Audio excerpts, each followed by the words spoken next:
Let's not do this today. Ah, there we go. Okay, we fixed it. Alright, so, like I was saying, oh, This here we go. Alright. Yeah, so case I just left aside, man. I'm really confused on why, and I haven't seen nothing for real. So retiring, what? Oh no, let's see what he's talking about. this is honestly the hardest video I've ever had to make in my life. I've gone back and forth on this decision for a very long time. I've spent months trying to figure out what the right thing to do is.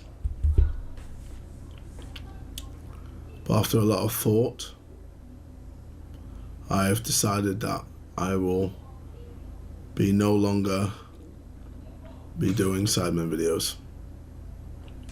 Today, So he's not leaving this side. He's just not recording with him no more. Or am I losing it? 'Cause I remember he did this. He did this like 10 years ago. But it was on some troll. It was on some troll shit. So like, and then he made a diss track. Man, that was such a good time, man. Y'all remember, chat, all the diss tracks, like the Sidemen beefs, Harry and all them. Like, bro, hey, all them. I think I remembered all them diss tracks word for word for like a good year or so, man. Like, that was a good time. That was a very good time. I think I was like 9. That was Sidemen. I used to watch Sidemen all the time, bro. FIFA videos, challenges. Like, I was, man. They like top 10 YouTube all time. They gotta be.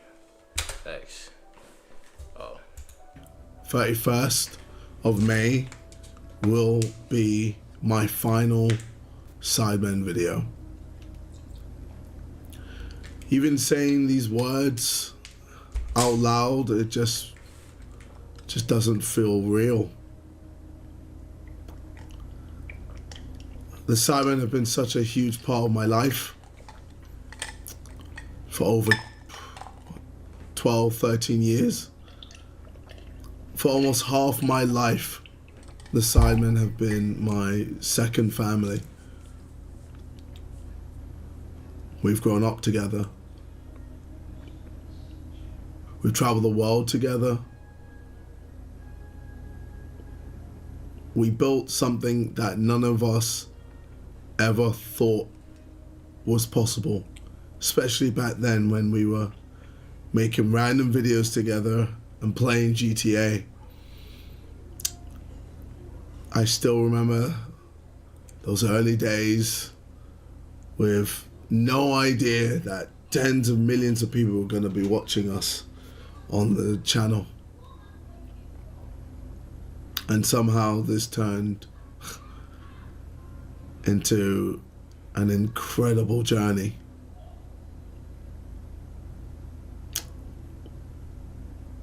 Together we've done things I never thought were possible. We sold out. Wait, why? Wait, so is he? Cause this is saying retiring. So like, is he tired? Did something happen? Like, I don't know. Cause this is out of the blue. I'm thinking, like, you know, some things in life that you just always think is always gonna be there. Like Dude Perfect. That's probably always gonna be there, for being honest. Like, or even a player who stays on the same team their whole career. Like, nobody thought Messi was gonna leave Barcelona ever in their life until it happened. Or Kobe staying at the Lakers his whole career, Tim Duncan staying at the Spurs. Like, that's what this feels like. Like, this was like a star player leaving the team that drafted him when they came to the league, and they've been there their entire career. Like, I don't know if the Sidemen gonna hit the same. They might. I ain't gonna lie. There might be a possibility the entire group might split, or they might end the Sidemen. But like, they're all. Of course, they're still all gonna be friends. But like, the group itself is gonna like. Is gonna call it quits maybe. Cause I don't know. There's no Sidemen without KSI gang. If we're being honest, completely honest, there's no Sidemen without KSI. Without Harry, without Vic, Simon, Ethan, Toby, like Josh, ain't no Sidemen. So, dang.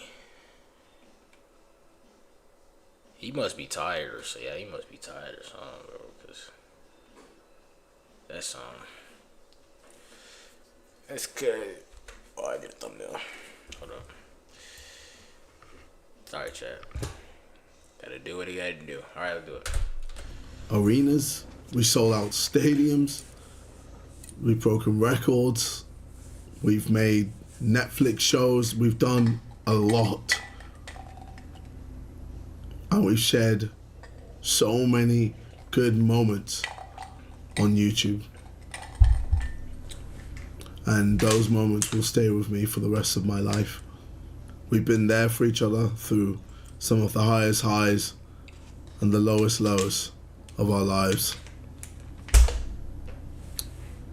I've watched these boys grow into incredible men. I've watched these guys grow into fathers. I've watched them grow into husbands.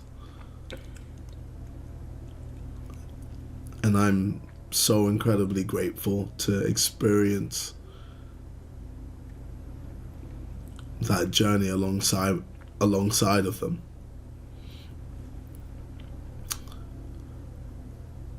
The truth is, nothing bad has happened. Oh, okay. This decision is completely my own. Okay. Over the last few years. That clarifies what I was thinking, because I don't know, this is out the blue. Like, when I had seen this, I'm like, wait, he must be clickbaiting again. That's what I thought it was, but yeah, I was like, nah, it's for real. I don't know. I felt myself being pulled in a lot of directions than ever before. Between everything else in my life, I feel like I've been running at full speed at 100 miles an hour. Yeah, he's tired. I spent so long trying to be everything for everyone, trying to be everywhere, trying to do it all. He's tired. Trying not to let anyone down. But somewhere along the way, I started losing the balance of my own life. Nah, I ain't gonna lie. That had to be the thing with a lot of YouTubers, streamers. Like, people forget how to balance. Yo, put the TV at 1. Put the TV at 1. People forget how to balance, like, personal life with work. And then, like, you won't know unless they tell you. Like, mentally, you won't never know unless they tell you. Like, nobody knew until he just said something. It's like, it's crazy, like, because the video is still rolling out. I think they post, like, every Sunday or something like that. Like, I don't know. This YouTube stuff hard, bro. You gonna lose sleep. Sometimes you gonna contemplate why you even doing this, cause like, you want to do this, but like it gets tiring. you gotta stay up 2 or 3 a.m. in the morning. Sometimes you gotta pull an all nighter, and you probably won't go to bed till like 8 a.m.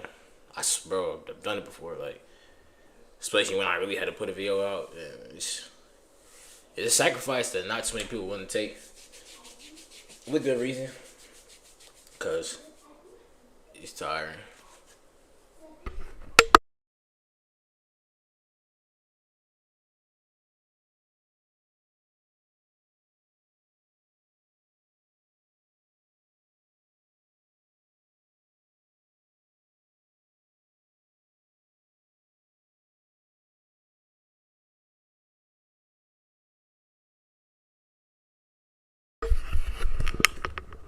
But yeah,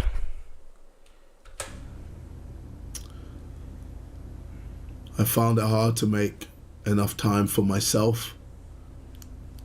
I found it hard. I definitely found it hard to find time for my family. I found it hard to make time for the people I love. And I realized that something has to change. The Simon deserves someone who can give 100%. And right now I know I can't do that. It just wouldn't be fair on the boys. It wouldn't be fair to you. And it wouldn't be fair to myself. Walking away from something you love it's painful. Trust me, this has not been easy. But deep down, I know it's the right thing to do.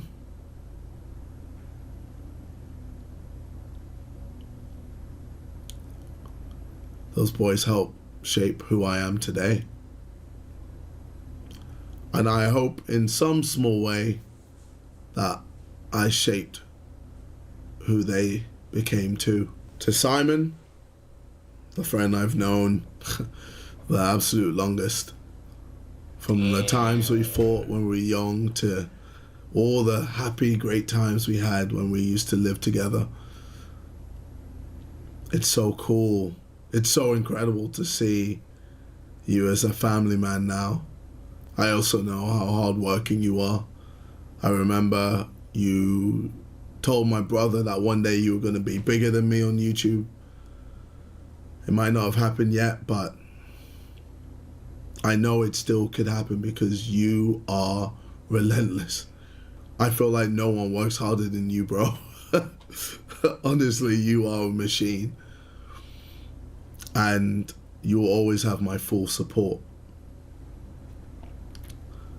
To Vic, you're absolutely crushing it in music right now. When I saw you at Tomorrowland, bro, I just had the biggest smile.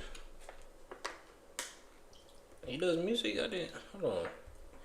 Damn, I've been out the loop, bro.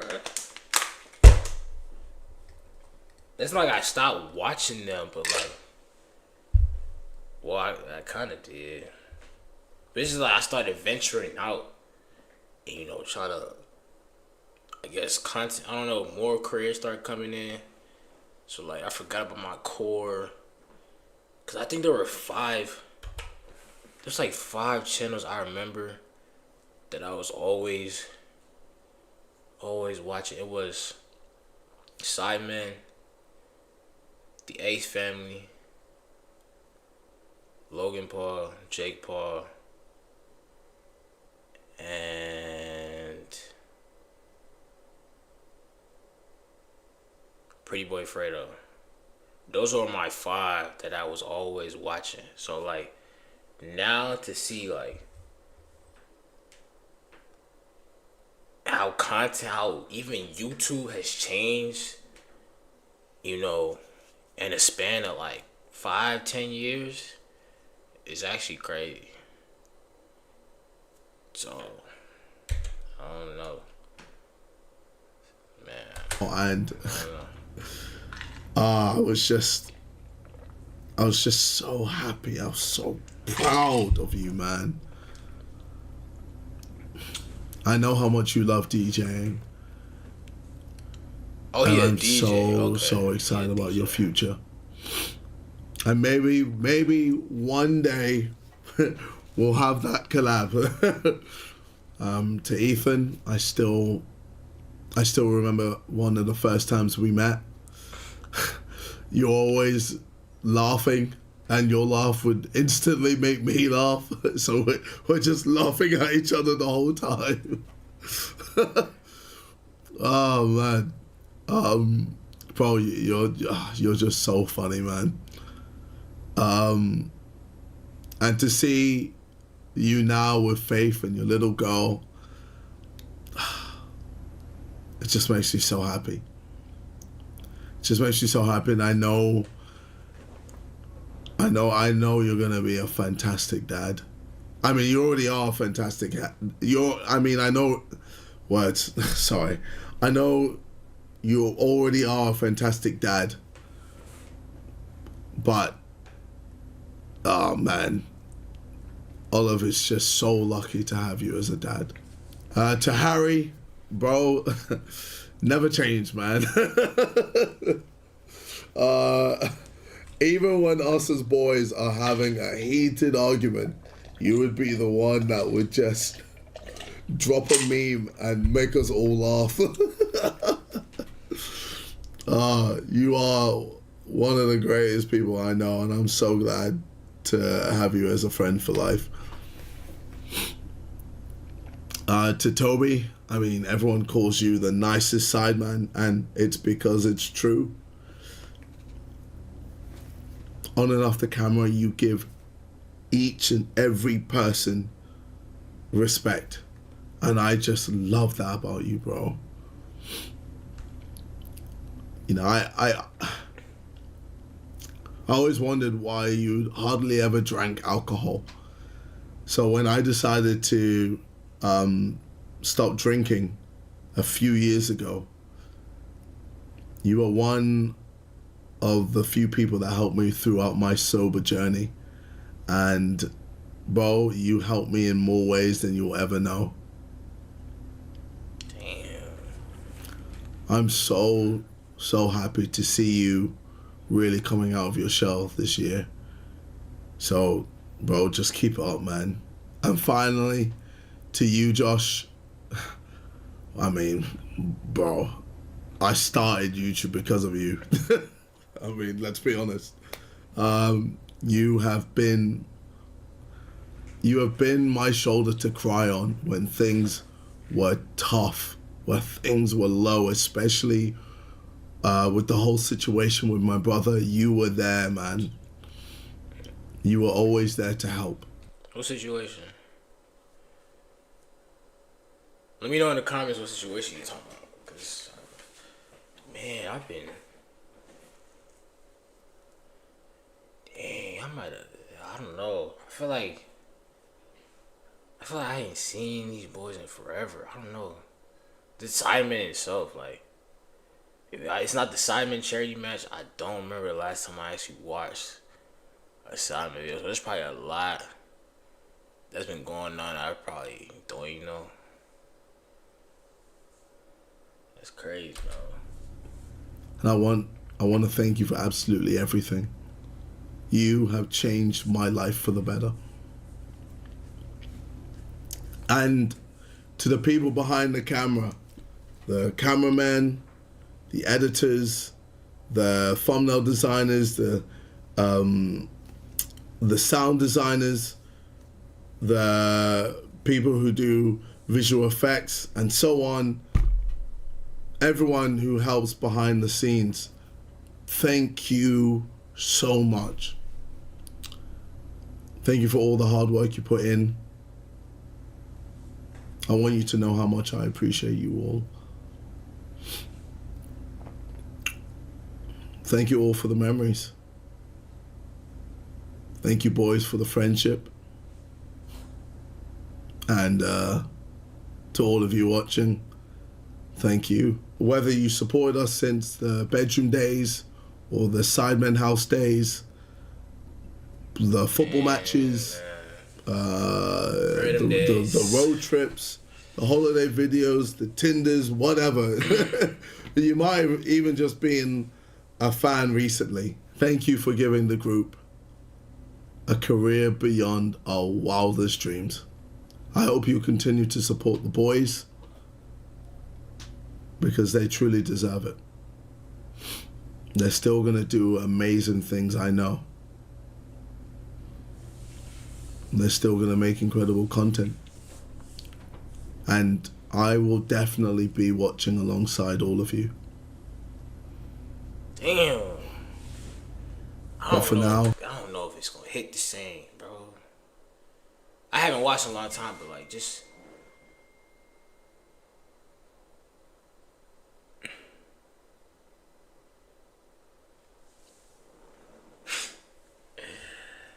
hold on. Yeah, like I was saying, my fault. I gotta tell you, but yeah, I don't know if it's gonna hit the same, cause like KSI, like to be honest, when I did, KSI was the biggest member of the group, so this is like the star player leaving the team. That's what I'm saying, like, bro, this I don't. It could work. It's just I don't know. We gonna see. I don't know though. Just me being honest. I don't know if Sideman what he's saying. I'm just keep it buck. I need to focus on myself. I need to focus on fixing my work-life balance. Just so I can finally focus on my health and finally make time to see my family and make time to see my partner.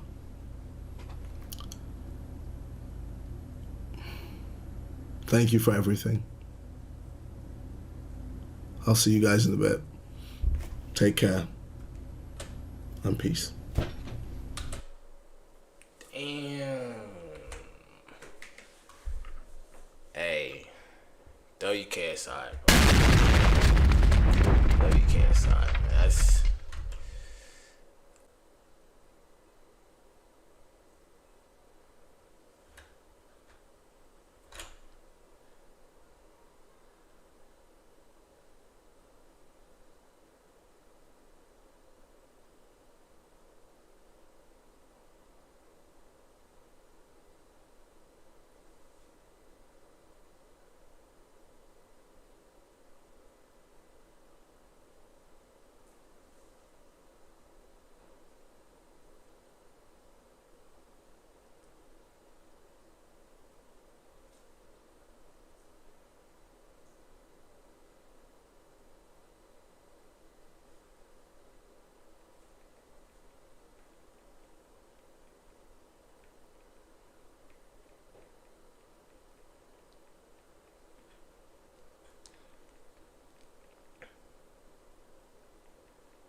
Alright.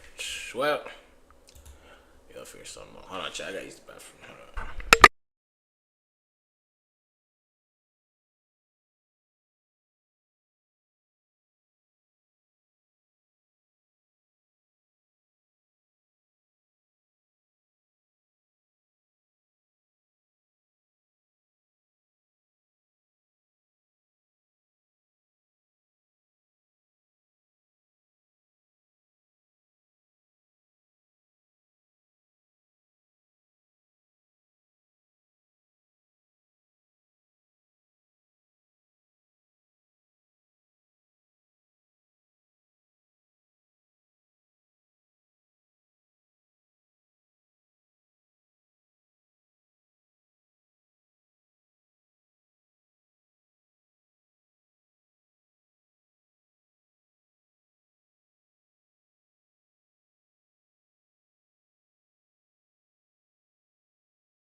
Oh yeah, chat. Hold on.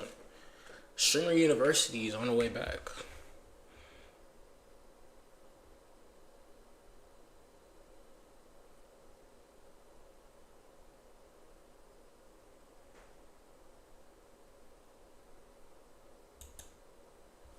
Hold on.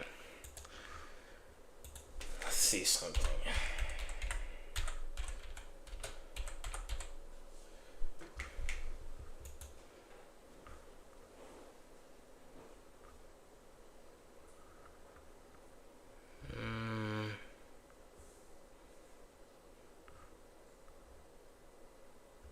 Streamer University 10. I mean, let's watch this real quick. Hold on. Let's see this. About a year ago, kwazi Streamer University was not what people thought it was. Easy. Let's see what you're talking about.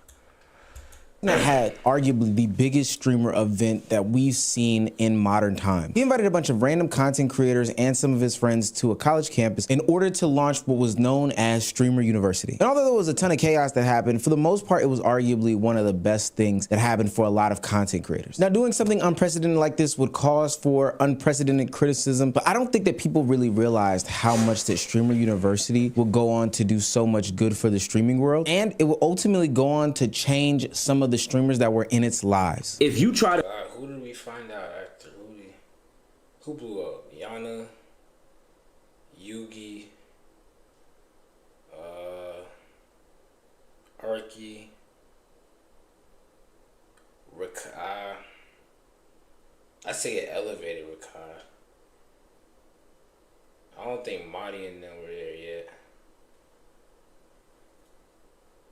India Love, kinda, but like, I don't know. I ain't gonna lie, they did invite more big known creators, but like ones who actually built a platform for themselves from Streamer University. Samai, I don't know.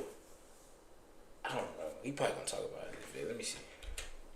recreate someone's whole flow, like let's say you try to do the DDG, it's not gonna work this time. If something pops one time, that method instantly gets patched. Why do you think that Streamer U gets such a bad rep? Because y'all didn't get in. Here we go. If you're new to this and you haven't already, please hit that subscribe button. It's gonna go a long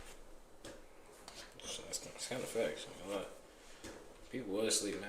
long way for the channel. Come tag along for Omizi University, right? And we could build a bigger and greater community along the way. Now, back into the video. When kwazi announced his Streamer University, a lot of people thought it was the end-all be-all for streamers new coming into the space. They thought if they were to get on in this sort of event, they would have the finish line as opposed to a good starting point. And thus started the disingenuous grading scale of what kwazi could do for people in the streaming space. And a year later, people are looking back at Streamer University and calling it nothing but a success, and I honestly don't think it's fair. One tweet that I saw asked if there was any notable creator that had come from this event, and truly and honestly, maybe they don't know, but there have been a lot of resounding successes from Streamer University. First and foremost, Yana was technically on Drake's album. I don't know how that can't be viewed as some sort of success. Then I would say somebody like Extra Emily benefited directly from Emily, what's that other girl? Damn, my memory bad. Streamer University, having people notice her, i.e. The Weeknd's producer, notice her directly from Streamer University. And The Weeknd knows who you are. I promise on my life he knows who you are. He does? The reason why I know, because he was at my studio last year. He was recording something. And he was watching SU, and he was like, oh, I like her perspective of SU and how she was walking around with the selfie stick all alone by herself. And somebody like Tota arguably is the biggest streamer to come out of Streamer University, not just landing him thousands upon thousands of views. He did, cause him and who did he share a room with? Damn. Who did he share a room with? Oh, Enzo, Shank, like I'm starting to come back, bro. It's already been a year. That's crazy. viewers from being somebody who had a low viewer count, but also having the opportunity to join streamer group The Clover Boys. DDG went from niche internet fame to fully mainstream. Blazing Baby. DDG was MVP of Streamer U. Facts. Facts he was. Facts he was. DDG was most definitely MVP. The my ball meme, he covered that one. I ain't gonna lie. Lola pivoted into a more corporate setting. Lala Baptiste, Jay Cinco, Arky, they all built real audiences from Streamer University. People benefited tremendously from the opportunity to come together, create content with one another, collaborate with like-minded individuals, and ultimately be broadcasted to a new, wider audience. Now, I believe that those streamers mentioned definitely did Streamer University right, and they took advantage of what was to come afterwards. But there were some what people would perceive as a downsides of Streamer University, and the aftermath of it changed the streaming industry completely. Streaming is dying out. You know what I'm saying? Like, Streaming.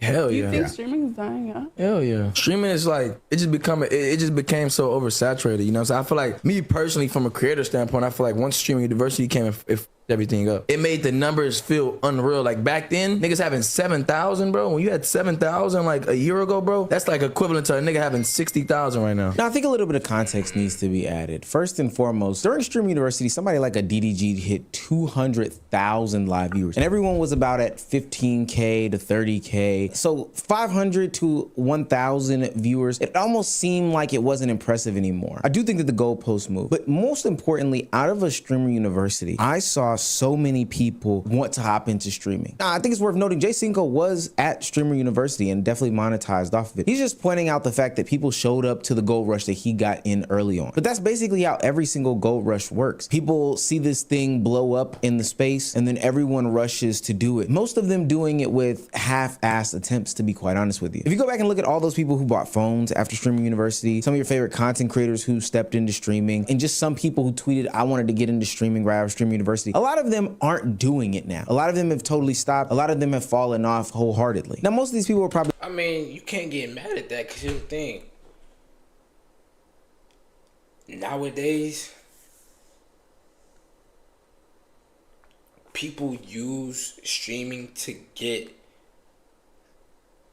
build what they actually want to do. Like, even Kai himself, I say, because of his stature with streaming, whatever he chose to go and do outside of this, I don't think, even me, I'm not trying to be a streamer forever. I'd rather be a YouTuber forever. Like, that is something that, you know, I could constantly do because I can just post when I want. But you gotta get out there more. You gotta brand yourself. You gotta, like, people gotta know who you is. So, like, streaming is a launching pad. It's supposed to be a launching pad. So you can't be mad at nobody for taking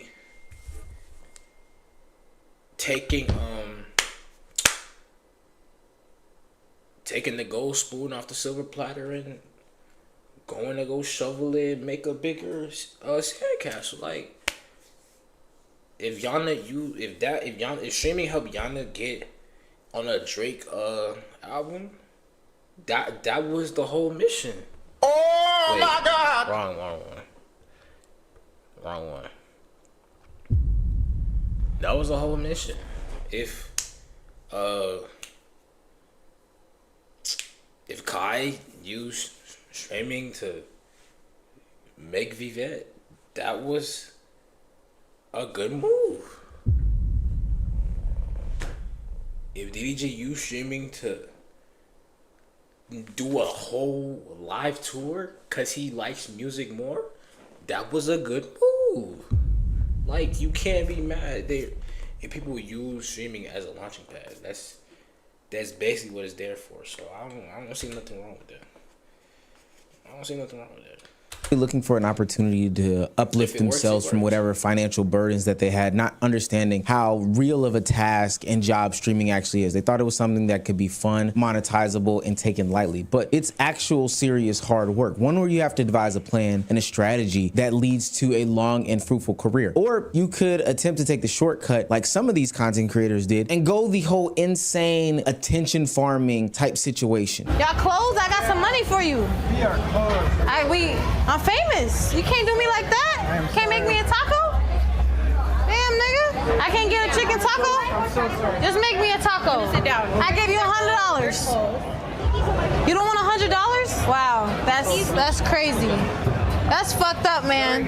You gonna do that in front of 20,000 people? Hey, La Berea, fuck you. I'm not gonna lie, chicken taco does sound kind of good right now. I ain't gonna hold you. Now, on surface, this clip is kind of funny, but the problem is that she said, I'm famous, therefore you should stay open for me, therefore you should make me some sort of chicken taco. And the bigger problem is that this type of personality trait or type of content that you're going for supersedes any type of content that you're, you know, supposed to be getting known for. They're gonna remember the arrogance, they're gonna remember the entitlement over anything. A platform like StreamerU, I mean, here's the thing, like, a guy like Speed, right?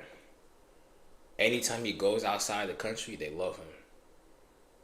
To the point that they're willing to do anything for him. I remember he went to a restaurant and there was a whole bunch of other people in the line who already had ordered their food. As soon as he came there, they made his food first and gave it to him after everybody had already ordered. That's not necessarily entitlement. That's what's the word? Status. The more status you have, the more people like you. That's just basically how it works, and there ain't nothing you can really do about it. So maybe in that way, she probably felt like she was entitled, that she had enough status to request that they stay open and give her food, which I guess they didn't care. So she probably doesn't have enough status for them. If Speed was there, if that was Speed, it would have been different. Kai, Rage, Max, it probably would have been different. you gave Samaya the recognition, but recognition only matters if you can convert it into a real audience. This is why people connected this specific moment of Samaya to the academics criticism from a minute ago. We know you for literally fucking a rapper. That's why we know you. Don't ever try to do that, bitch. I want to stream you and all that. I don't give a fuck. Don't downplay shit I got going on. The criticism wasn't not just that these people aren't famous. The criticism was that these people were acting like the platform had already made them stars before they actually built anything. Arguably, the worst part about Streaming University is that it gave some streamers and content creators the thought process in their mind that they were just famous enough that they didn't have to actually go out there and build an audience. And when attention doesn't turn into a real audience, some creators don't respond by actually building and growing a real audience, getting down dirty and building up a community. No, they respond by chasing these moments, these viral moments, these things that get them clipped. And this is where you introduce a Nina Lynn situation into the mix. And the language that you're using in front of a 13-year-old, I don't appreciate either. This is a public space. I'm gonna let you know that right now, man. This is like the most barren argument. I cannot. What the hell? 1, 2. You start. Do not be recording. I'm saying that. It's just me. That's me. We got no one else on there. 1, 2. Fuck. Bitch. Shit. Now follow me. For what it's worth, Nina Lynn and Samaya are not the same example at all. Samaya is somebody who represents entitlement after the attention. Nina Lynn, on the other hand, represents chasing attention after the spotlight starts fading. When you go to an event like a Streamer University and you're surrounded by all these other streamers, your numbers look more huge than what they actually are. They look inflated. And so coming back from a Streamer University back to your hometown, people were chasing that high again. People were chasing that feeling as the numbers dwindled down. But instead of, I don't know, wasn't happening, so the response was, I'm gonna do anything and anything in my power to farm as much as I can to get back that same spark that I had at Streamer U. So it's like, cause once they left, they probably found their audience and there probably wasn't really that much So everybody was just looking around to see like who can they see as like somebody they'd actually think about watching from here on out. So that's probably planning out different collaborations with content creators. They sought the fast track. They did whatever they needed to do to get people looking again. But the problem is that people looking again doesn't mean that people actually care. Drama can create a viral moment for what it's worth, but it doesn't mean that you have some sort of loyal audience. In fact, it probably will create the opposite effect. It'll create a loyal audience of people trying to see you fail. And then after that, the controversy becomes the brand. That right there is the trap. Streamer You gave Nina Lynn a chance to create a lane, but the lane that she decided is something that people will mostly remember her for being controversial in. But not every failure looks loud and messy. Some people didn't crash the moment. They just let the moment pass them by. d.i.f.f.e.r.e.n.t presents a different type of missed opportunity. She already had the name recognition going into the event, so her issues weren't exposure. I've known d.i.f.f.e.r.e.n.t since about 2014 back in the Tumblr days. Her issue was more so about conversion. If you take a look at this screenshot, d.i.f.f.e.r.e.n.t had great viewership coming from Streamer University, but it dwindled and it dwindled. Yeah, a lot of them didn't know how to capitalize on the viewers they had. Like, I don't know, some people are just not. Anybody can do content, but nobody can be. Not everybody can be good, because not everybody has the same drive to actually continuously do this properly and consistently. So it's all about the discipline. You gotta have discipline if you really want to do this for real. I'm just saying that from experience. If you're not consistent, that doesn't mean post every single day, but like, let them know you are still here. Let them know, like, you look at my videos from when I first started to my videos now, there's a clear as day evolution / change, because I've elevated my content. My content kept getting better, and it's going to keep getting better because I'm learning as I go. I'm making improvements. I'm capitalizing on the new audiences I get each time, and that's how you get good at this. You gotta learn your audience. You gotta learn what works and what doesn't, and then you gotta understand what the people want to see, or not even what people want to see, because it is your channel. But you gotta know what is something that I know I can do, that I enjoy, that if I put out there, others are going to enjoy too, and that's how I grow. But I don't get stagnant. I do multiple things so that nothing feels stale or anything like that. Because once that happens, you're cooked. So, or it's really hard to get out that hole, I should say. Fast. One of the reasons why is because she most likely did not have any sort of identity or characteristic that would have people coming back to her streams and her content. Most of the time, she just decided to tether herself to a male streamer in the space, most notably DDG. And we all know how that ended up in her most notable moment post Streamer University. Breakout. Oh wait, hold on. Nah, I meant the wrong one. That is when she cooked herself. Yeah, this could have been unavoidable. I don't know why she did this. What you did, but Rakai should have won Breakout Streamer of the Year and DDG. I don't care what y'all say. That's when you messed up. Shout out Rakai, shout out. Boom, boom, boom, boom, boom. This was an opportunity for her to reposition herself. I can remember before Streamer University, Zoe Spencer came to the internet talking about how there weren't a lot of spaces for women to succeed without them being tethered to the guys. And I've talked about that multiple times on this channel before. And d.i.f.f.e.r.e.n.t was put in a unique opportunity. She was positioned to separate herself from the pack and then ultimately embrace a whole different lane that streaming hadn't really tapped into. But she didn't really do that. She never separated herself. She never made a lane for herself. She never really took She did the complete opposite. She did the complete opposite and cooked everything she had just worked for in those 3 days. So I don't know, man.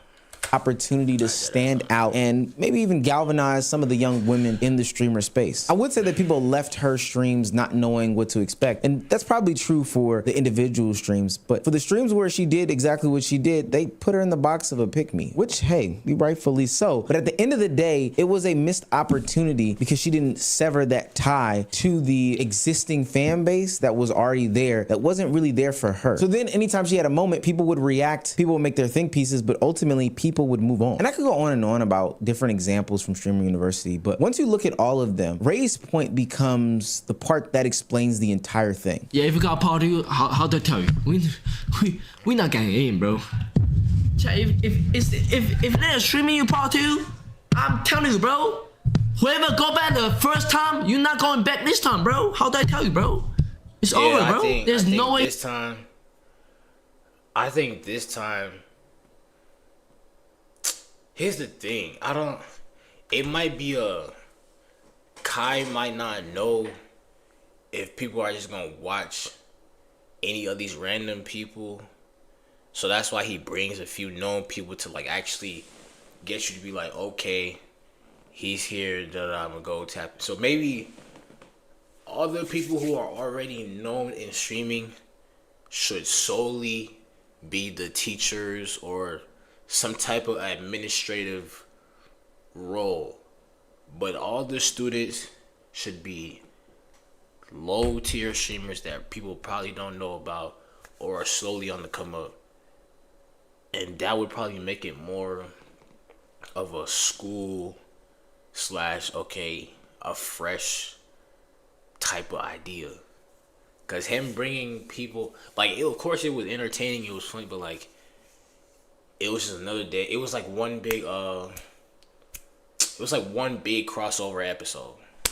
That's basically what the first streamer you were like, it was.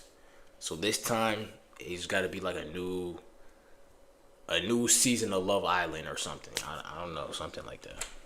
If you get what I'm trying to say. He letting people from streaming you first go to a second. Like, there's no point. Ray is stating here that Kasanat is not inviting the past streamers from Streamer Universities, the alumni, back into the program because it's not some sort of crutch. It's not some sort of permanent support system. It was a launch pad. That means that the event in and of itself was temporary at best. You're not going to be that one alumni that's always hanging around the college campus, whether it's during homecoming or even past homecoming, trying to relive the glory days with your varsity jacket that you've clearly outgrown, still hitting on the girls at the local college bar. That's weird. That's disgusting, gang. What you were supposed to do post Streamer University is take the clips, take the moments, take the attention, take all that opportunity and build off it. You were supposed to build off everything. And if you don't, you wasted your time. That's simply start building something when you were on your own. Because if your career only works when there's a Kai Cenat backed event, then ultimately you didn't build a career. You just built dependency. You built another place and space for Kai Cenat to succeed, but not one in which you can thrive on your own or with collaborating with some of your peers that are also alumni. I still think what he did last year holds weight today.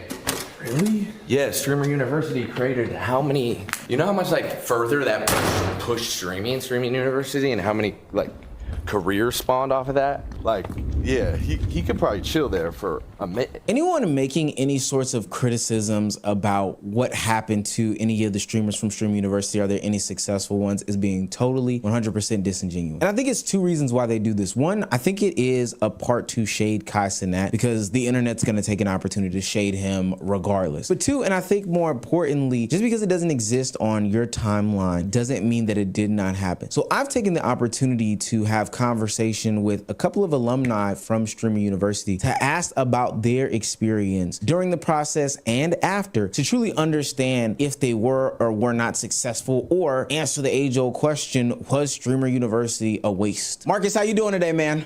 I'm doing great. How you doing, Omizi? Hello, I'm Kai Woos, and I am a Streamer University alumni. So the reason why I've asked you for this today is because maybe 5 days ago, it was the year anniversary of Streamer U. Yep. Shouts out to the Streamer U alums. Now, your walk is a little bit different because you were already in the space with the quote unquote big boys before Streamer U. But I want to know, after Streamer U, how has your life changed? It's kind of been the same in a sense because like how you said, I was already around the people, but it's just the obvious viewership increase that I've been able to maintain. Because I still wasn't, even though I was around them, I still was a small streamer before that. So yeah, so I would say obviously the viewership increase, which comes with, you know, the financial bonus and shit like that. So I would say that because I didn't get too many clips off like some of the you know, the bigger guys. So it's not like I took off like Yana, this, that, and the third. How have things been just in general since Streamer U? Honestly, amazing. I feel like life has been so active. I low-key didn't even realize it's been a whole year since because I don't think I've ever been this busy in my life. Oh, wow. Is this with just different opportunities that come with being more visible? She's actually someone you could tell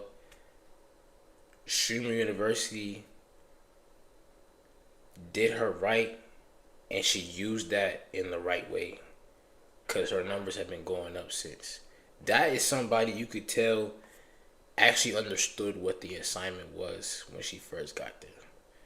In the space now? Yeah, I think different opportunities and also like a different drive. Like whenever you see how people move as a bigger creator behind the scenes especially, you start to realize like, oh, I'm not putting in as much work as I thought I was. It's like the planning, the execution, the editing, the meetings, the like conceptualization of ideas. Like you don't realize that all of this is happening because whenever they show up on camera, they're just there to entertain. They're not there to tell you about the logistics of being a streamer or like being a content creator in general. So like being able to see that without them trying to entertain an audience made me realize like, oh, I gotta lock in more. I gotta do more. I gotta push harder. So I've been like trying to like apply a lot of those ideas myself. And ever since then, just always editing, always recording, always doing something different. Yeah, I totally understand. It's a grind, but I value what you're saying. When you see others are doing good things, great things, the only thing that you can do, well, you can do two things. You can elevate or you can say, well, maybe that's too much for me. I just don't need to be a part of that. Yeah, exactly. It's like realizing that you have access to the method. It's like, okay, now do I want to be that tired? Do I want to implement that? It's been a slow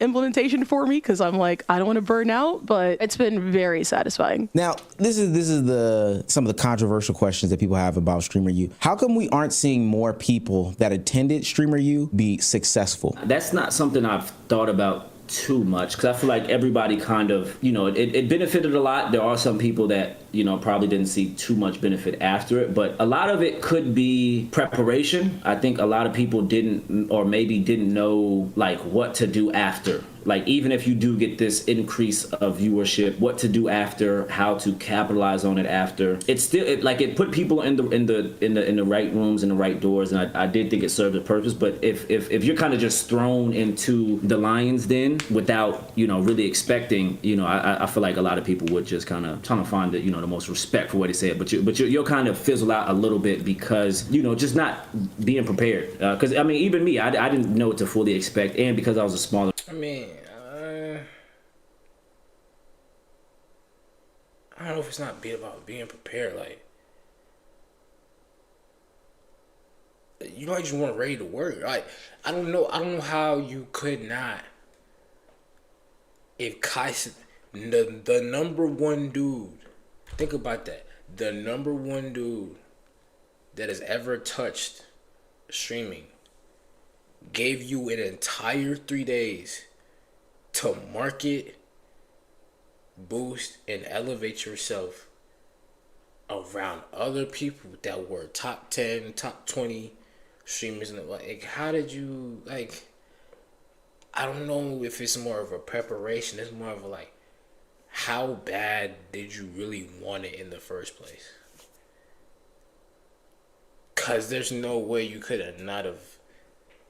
No, I'm saying, like, we should see more faces than we do now, but it's kind of been the same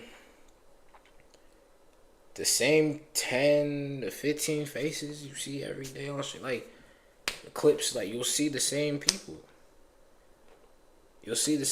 So like, I don't know if that's the case, but he's still right. It's just saying it. The truth, I think the truthful answer of what he's trying to say is you just weren't cut out for it because like you didn't take advantage of the streamer, it was rocky for me off, like just starting just from the type of person I am. So yeah, I think it was a culture shock for a lot of people, not really knowing what to do after it. And yeah, there were a lot of people that did know what to do and they took full advantage of it. So yeah, I that's what I would say. I was talking to another person that I interviewed, and they were saying that, like, you know, a lot of these people, just because you don't see them doesn't mean that they're not successful. And then also, like, who defines what success is? Somebody may now be more consistent than they were, and even if it's not at the height or numbers of 500, 600, 1,000 live viewers, ultimately though, just being consistent is much better than where they were when they first started, where they were a little inconsistent. But they also might be killing like Instagram, Snapchat, all these other things like that too. I think people forget that Twitch is one of the hardest platforms to grow, maintain, and see success in regardless. I mean, even people going from 0, even if you're at 100, 200, even if you're at 50, like all of that is a win, because without getting that boost, like it really is, it's not impossible obviously, but it is very hard, especially with how many people is trying to stream now, to go from nothing to even a little bit. Like it is super hard. So even if you went to StreamerU and you came back and you average 50 viewers, you're still at a very high percentage of people on Twitch, because most people on Twitch, like majority of people on Twitch, are streaming to nobody right now. Yeah, it really just depends. Most people think of success, they were expecting. Why you call me out like that? Why you call me out like that? We're gonna get there. We're gonna get there again. I just pretend, I ain't gonna lie, if there's only one person, it's probably me. I'm watching myself right now, so like, in that case, bro, I want it that bad that if nobody's really in here, I'll just pretend like I'm recording a YouTube video, bro. Like, you gotta use your mental and just switch out your perspective, gang. Once you do that, I kind of stopped caring after the first month, actually. I started back in December, and I think around January, February, I was just like, you know what, I'm gonna just pretend like I'm recording, and it helps, because I can't make people come watch the stream. You gotta want to, so that just means I gotta get out. Everyone to graduate StreamerU and average 1,000, 2,000, 3,000 plus, but that's in itself just super hard to do regardless. How come we aren't seeing more people that attended Streamer University being successful? I think it's because everyone's metric of success is different. Like, I know people that aren't as active on socials that are like buying properties because their money's up. It's like, because it was called Streamer University, everyone will see you on like TikTok Live or on Twitch. They're like, why are your numbers so low? Like, what was it even all for? Meanwhile, like, you're actually getting millions of impressions on your Instagram, and you're getting millions of impressions on your TikToks, and you're getting invited to hang out with their favorite creators. So it's like, whenever you put that into perspective, it's like, just because you don't see it doesn't mean it's not happening. I always remind myself that there are people who make a living on content that I'll never know their names. I'll never know what they create. So it's like, just be. That is true. There are some big creators out there who are not in the limelight necessarily. So that's true too.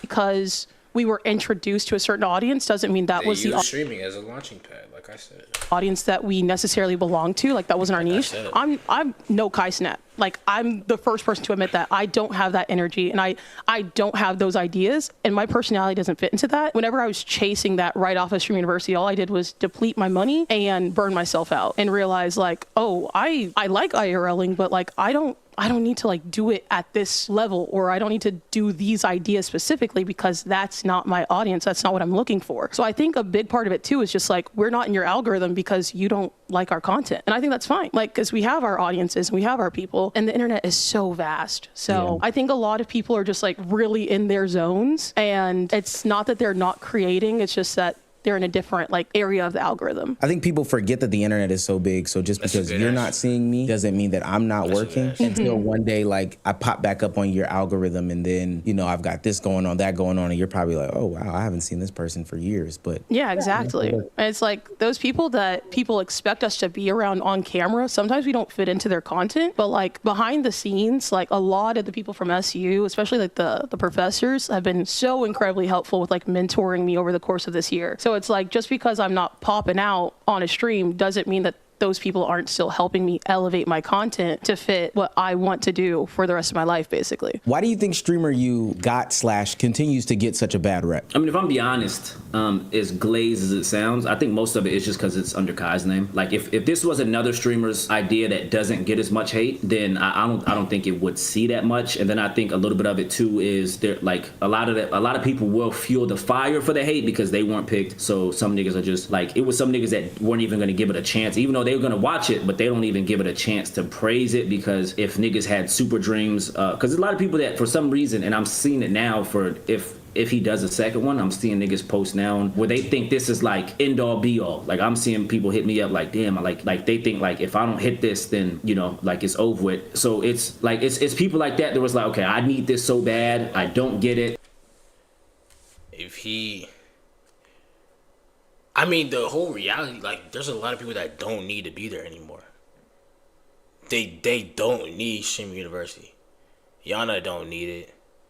Arky don't need it. Yugi don't need it. Some Aya don't need it. Like, there's a lot of people that don't need Stream U. Like, don't need it. Like, that's just... Don't, like, and then, okay, I'm just gonna kind of join in on the hate because who are these nobodies, and there was too many famous people and this, that, and the third. So it's like, it's a culmination of a lot of it, but I think most of it is because it's under Kai's name. And it's interesting because in my research for the video, I went back and I started looking at all the people who were like, yo, I hate Kai Cenat, I hate Streamer U, I hate the people that got selected, and they should have picked the smaller guys, and da-da-da. They did all this complaining. I went back and saw what they did from that point till today, and there's so many of them that haven't done anything, haven't touched nothing, haven't streamed consistently since. And I'm thinking to myself, did you think that this was like your super duper put on card right here? Like, Streamer U was really gonna put you there? Bro, I think you might be one of the first people that hasn't done that too. I think a lot of people, some of those videos popped. Like, as soon as he revealed what happened, it was like a huge debate, at least on my timeline. Because I mean, some of these videos were on TikTok, at least, were fucking hitting of people just like complaining about it, and it's too many people, too many famous people, and this shit ain't gonna hit, da da da da. But yeah, if you went back and did that, that would be fire to look at, because I already know people didn't take this opportunity to put belt. I'm gonna try not to call nobody's name out when I do it, but if they want to call people out, like whenever it was time, that's true. Fucking call them niggas out, because you know it's gonna be some people that might even look at other people and say, hey, you haven't streamed that much in Streamer U. Like, the other mad that they didn't get the opportunity, but them niggas might have not streamed as much as the people that they saying don't stream, you know, after the opportunity, if that makes sense. No, I think that's fair. If I call them out, what they gonna do? Stream about me? Hell, they wasn't streaming in the first place. TikTok say he was right. Hey, yeah, let's do it. Let's go band for band. Why do you think that Streamer U gets such a bad rep? Because y'all didn't get in. Here we go. Like, realistically, if you look at the people who criticize us, it's the same people that are like, I would have done better. And I feel like a major reason why I got criticized. But you didn't. But you didn't. But you didn't. So, like, I don't know. Criticism was, one, it was the first time it ever happened. Two, like, that a project of that scale is crazy. Like, there's no way to control, like, that shit was crazy. But no, I just feel like a lot of the criticism comes from people thinking that they would have done better. And I don't know, to that, I'm always just like, just make cool content then. Because I mean, Stream University wasn't like a get rich quick kind of thing. Like, I think people also forget that virality doesn't come from one moment. Like, success doesn't come from one moment of virality. It comes from it stacking and like getting those opportunities. So I feel like, I don't know, I think a lot of people are just upset about it. I think a lot of people are bitter that there's not a part 2 announced yet. I think that's the opinion of a lot of the alums, is we're kind of like, I don't know why you're so upset about it, because that is now. So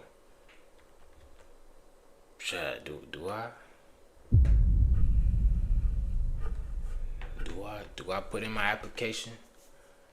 I want y'all to let me know if I should put in my application. Cause I think I'd take advantage of it. After that, I changed my life.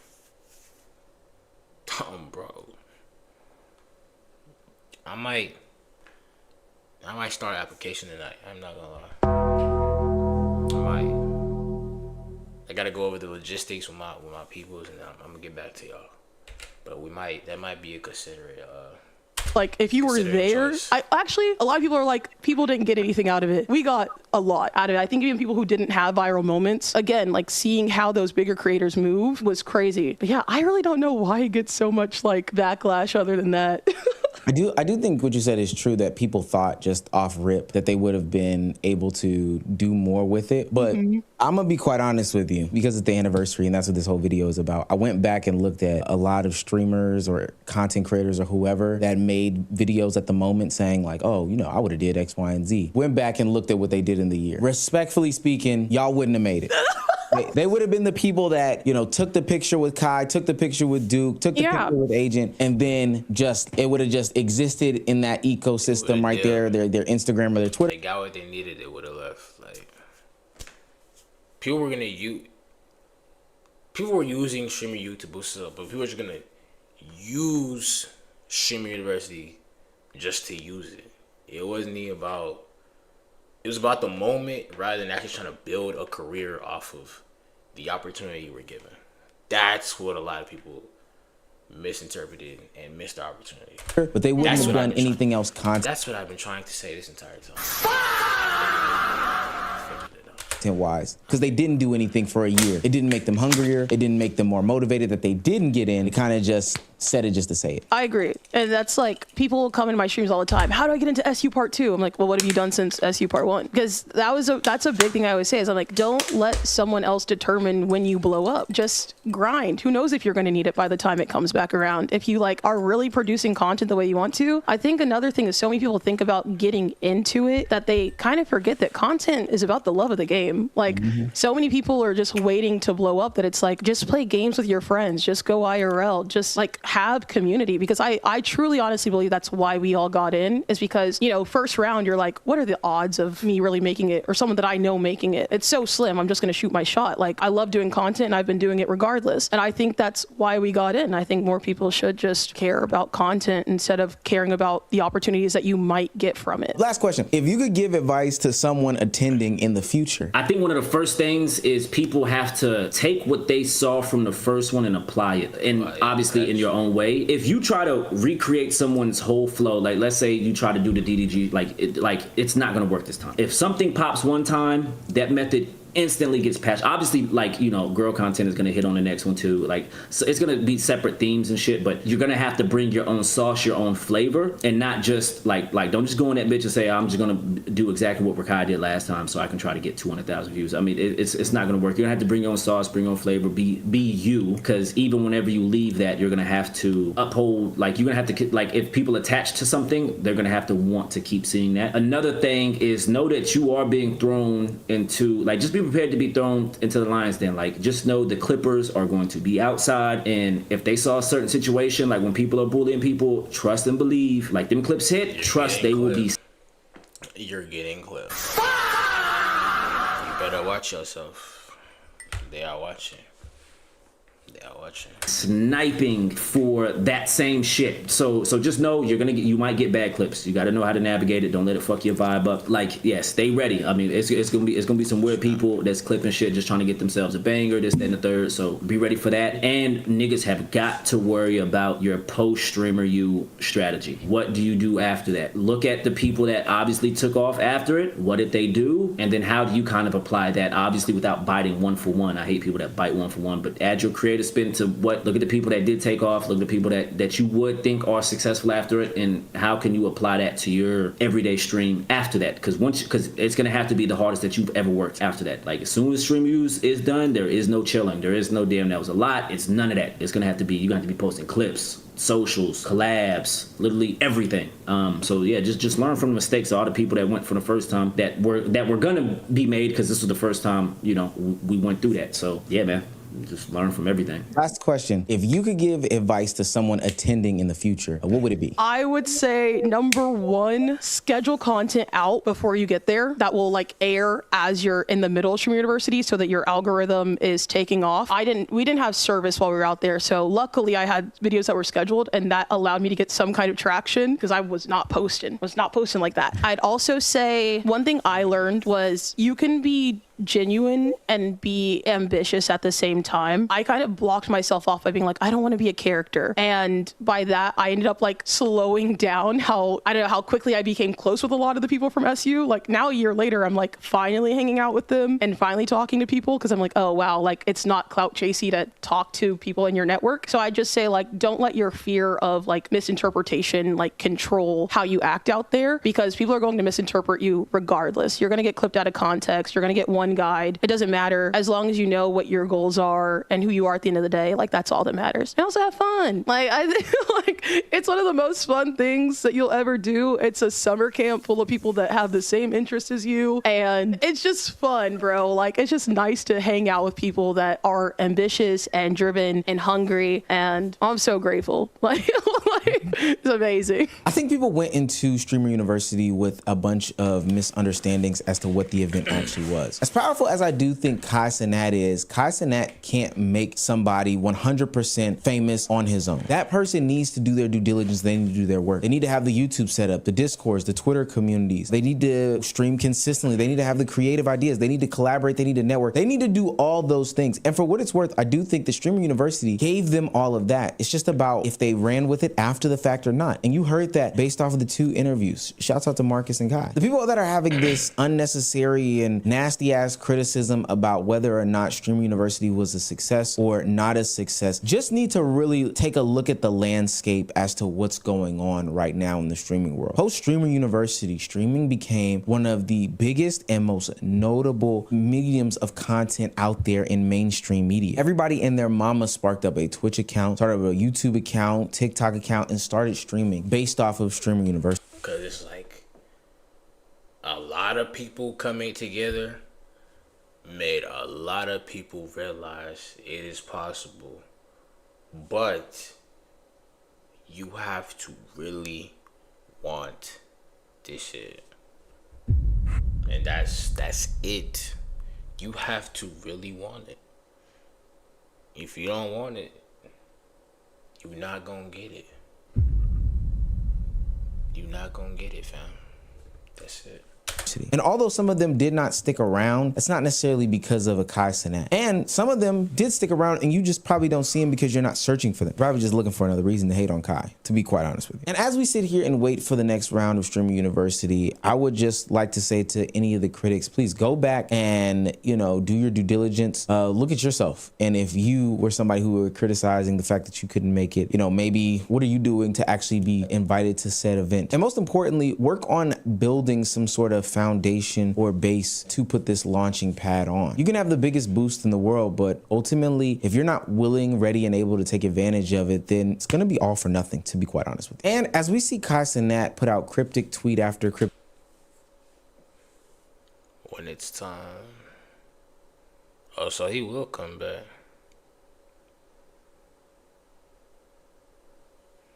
I ain't gonna lie though. Streamer University 2 might hit harder than first. Oh wait, hold on. Cryptic tweet. You can kind of believe that he's coming back better than ever, and the next Streamer University is going to be bigger than it ever was. So if you're not ready to take on that challenge that is becoming a content creator or streamer, somebody that's more consistent in the space, somebody that's willing, ready, and able to succeed, then this probably isn't the game for you. And complaining to complain ain't gonna do you no good. Hey, W video. I ain't gonna lie, yeah. Streamer, second one might be better than the first. The way it's looking right now, if we're getting fresh new faces, maybe me. Don't hold me to it, but I might put in the application. Kwazi on the way. I don't know. You ain't hearing from me. But shoot. What's that, 2? It's 2. We're doing good. We're doing good. Oh, known as the Clover Boys have been in the media cycle again. I have seen this, man. I ain't gonna lie. This was funny. I haven't seen all. I think I've seen like 20 seconds of this, but like I already know what this is about, cause bro, I ain't gonna lie. I be feeling so bad for Kai now. Like, Buddy didn't really do nothing, and like any situation that has nothing to do with him still has something to do with him. I actually met Kai before. Where at? Where at? How'd you meet him?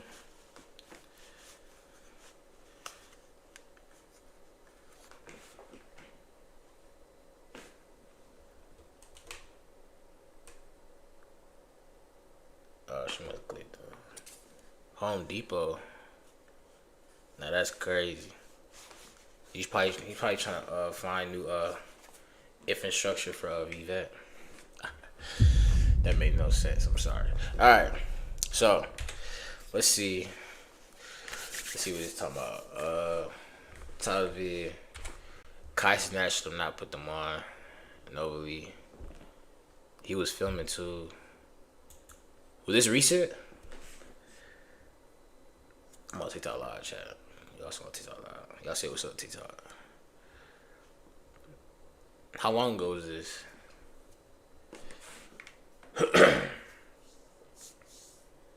No, this was 2 years ago. Oh, this is before he took a break. Okay. Okay. So was you in a video? You might have been in a video or a stream. I hope not. I mean, I would have took advantage. Shoot. Should got pictures, huh? I would have. But that's crazy. But yeah, let's see what it's talking about. See what it's talking about. I already know. This is about to be fun. Sorry. I just said sorry. Oh, you did get a picture. Okay, that's dope. That's dope. I'm glad you got a picture. Look at the camera and say it again. At the moment, I didn't care who it was, bro. Nobody's going to like talk to me in no certain way on camera. Now, like, at this point, you really might just be my content friend. Wish that didn't happen on stream, bro. It was getting that deep. I forgot. I hadn't seen that clip in a minute. Oh man. But it happened, you know what I'm saying, bro? Kai got in trouble for letting Marty and Khalil fight. That's what he did. Stop instigating all the time. I tell you, we was put on timeout. Recently, it seems like Rakai's disciples, also known as the Clover Boys, have been in the media cycle again, and it's because they were going back and forth with each other. Now, we've seen members of AMP, we've seen content creators as a whole argue and go crazy at each other, but this led to actual physical altercation between Mahdi and Kai Cenat's little brother, Kello. And a lot of people online were talking about the situation, didn't really understand the full backstory, so I wanted to bring it to y'all. But, you know, in order to do that, we'd start from the very beginning. Was we even or any of these people, and how do we get here in the first place? You gotta meet me halfway with this main character. You try to be main character too much, King. You gotta meet me halfway, bro. Riding bikes, that's Meg. Who's riding the bike?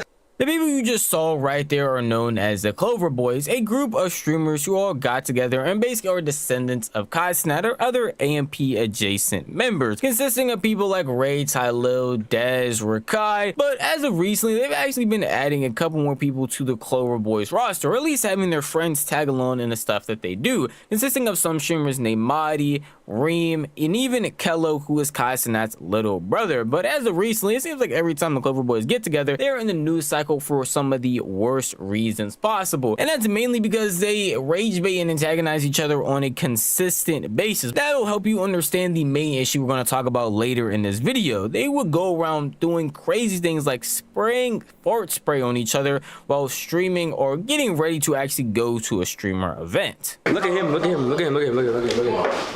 was you doing, bro? You was trying to lock the door and not come at over. Yeah, I'm out there right now, chat. You could not let me. So we're on there right now. Everybody in your chat. No, it's probably here, but like. What is Mahdi doing? Is that a soap bar? So we're on there right now. Is that hand soap? Is he rubbing hand soap on his armpit, yo? I ain't gonna lie. That's crazy word. That's crazy. Everybody in your chat. No, it's probably here, but like. Please. Get to a point where you're going. So many people here. Yeah. Yo, that's like foul spray. Yo. That's like 5. He just going. Nah, that's crazy. Yo! I would have. Let's just go! Oh, come on, what are you doing? Nah, what the f? Steve, man! Yo! Somebody just sprayed this up. Oh my god! Yo! You stink. Yo! My fault, Kilo.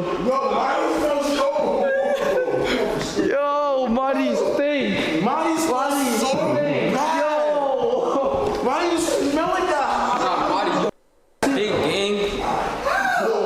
As everybody is getting ready to go to the streamer segment that they have planned, Marty was actually over here getting ready, getting dressed, and Ray, along with Castanet's little brother, ran up on him after Ray found some fart spray and decided to spray it on him. Now, that would probably annoy anybody, but before this, they were already going back and forth with them, already antagonizing each other. It seems like anytime they're on camera, they get into some type of verbal argument, and normally doing stuff like this as a streamer segment, as a one-off thing, isn't too bad. A bunch of streamers go around pranking each other, messing with each other all of the time, and it just happens to be a clip. You move on, you change your clothes, and you keep it pushing. But before, again, they could even get to the actual event, they were still going back and forth, rage bidding each other on a consistent basis. While on the car on the way there, things had already gotten physical, which I'm gonna have to blur out and not really show a lot of, but they were already going back and forth.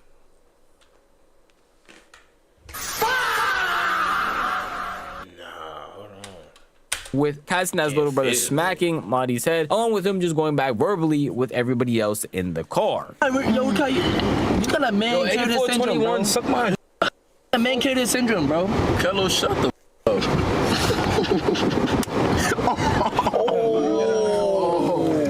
Oh! Come on, the stench. Ah! Oh my god, you stink. Okay, you got it, you stink. Say sorry. Sorry, you stink. Say sorry. I just say sorry. Say sorry, daddy. Hey, yo, bro, stop, bro. Alright, now you being performative, gang. Now, watch out. You did that stink, bro. Watch out. Yo, show his face, Marco. Bro, move. You're squishing Ray. I don't care, or what? Why you slapping my head? Oh my god, you stink. Why you slapping my head? Now, that was probably very heavily blurred, and I should say this, any YouTube moderator or YouTube in general that might see this is obviously just acting for entertainment purposes. Nothing that you just saw is actually real. They are messing around. It's not actually real. It's not real. It's not real. Sorry, I gotta say it for me too. Any way, shape, or form. But just by that little bit, you could tell that there was already high tensions while driving to the event that they're supposed to go to. That whole segment was already going to be bad based on how they were acting while they were actually at the house. Anybody getting fart sprayed on them was already going to be a little bit annoyed, and then you have somebody actually putting your hands on them, they're going to be even more mad, to the point that they're going back and forth verbally and now actually getting physical. Obviously, I didn't show you the real verbal part, and you basically had to imagine the physical part that happened because probably again heavily blurred in this video. But trust me, it doesn't even end there. They still kept going, yelling back and forth at each other, talking bad about each other, and before they even talked about actually slap boxing, which is what they ended up doing, they were talking about doing other stuff like grabbing gloves or doing something to amend what was going on. Gas your head. Oh yeah, move on my way now, nigga. Look at me, your little bro, dead ass. Nigga, your head still got smack and it's red. Oh, you not waving, nigga. Yo, Ralph, y'all part of the barbershop. So do you genuinely get it on? We could get it on. What do I'm gonna do? We're gonna get out of here. God damn. So if we got boxing gloves right now, y'all get out that fight. No, we're gonna slap box. We can slap box. No, gang, we need boxing gloves, bro. You know you can't beat me up, Bro, I'm not gonna lie, like, Yo, potential brain risk. it's like nah, it's like I would never fight you on camera. The way if you catch me off camera, what am I flex? You gang? I ain't gonna lie, it's haram to really put on the Quran, but I will really like, I can like, come on. I showed Reem a vibe on stream. I swept him, he fell on his face. Now, if you're a guy or you've seen guy friends act, you're seeing this and probably thinking, hey man, it's how everybody acts. It's not that serious. It's not that deep. But you gotta imagine when you're actually on stream, people are trying to take it to a farther extent, to get out clips on purpose and to entertain their chat. So while it might start off pretty small, them going back and forth and acting like a normal friendship, like anything else, just arguing, bickering here and there, it seriously turns into something very different because people are trying to gas it in order to get clips and on camera stuff. As you can see, where Kai is going back and forth with them, not really saying anything, but just adding on fuel to the fire, which is just going to make everybody else mad, especially if you already feel like you're being rage baited. And then it gets to a point where they stop actually caring that they're on stream and start bringing up not only off stream stuff, but stuff that really shouldn't be said, because it makes not only you, but everybody else around you look pretty weird, which you could probably already guess Marty actually ended up doing. Kello doing mighty bad when he see red. So what the fuck do you think I'ma do when I see red? You never see red. Stop trying to act like you. I beat your mans up. Fuck nigga. Word of my day, you know who? Gang. Huh? Fuck. Gang, that word of my day, and they ain't really pay. I got me there, gang. I don't care. I'm not on content no more. Your man's face. But he said he not on content no more. Nah, they don't woke up the demon. No money. Fellow. Gang. You jumped him, gang. That's Nobody jumped him. Nobody jumped him. Fuck, nigga. Jay jumped my friend, gang. Your face, bro. Rakai, stop. And you dare for me to say some shit like that, gang. I don't care. I play my character, nigga. Alright, now it's, oh my god. Word of my mother, I better see Kramati.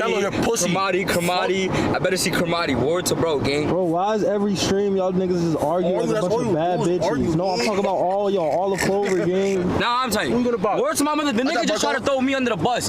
You're mad, so stay with stop the slapping my head, gang. I don't care. Stop playing around like that. Are you so mad? Why? What's up? I was like, you so emotional. It's getting hot in here. No. This is not what Kai wants. What are y'all doing? Put me in Clover. I would hash all this out immediately. This is unacceptable. No. That's not PR, nigga. You talking about beating up his friends, nigga. Fuck you talking. We are in this car, nigga. Relax yourself, gang. That you might miss stop slapping my head. Stop slapping my head. Thank you, welcome. When niggas stepping out of my head, you start. So what can I do? If you slap my head, what do you want me to slap you in your face, gang? Slap my head or put me in the field like you just did it. Get back to your fucking role. I mean, like, for me, like, this is not. Get back to your role.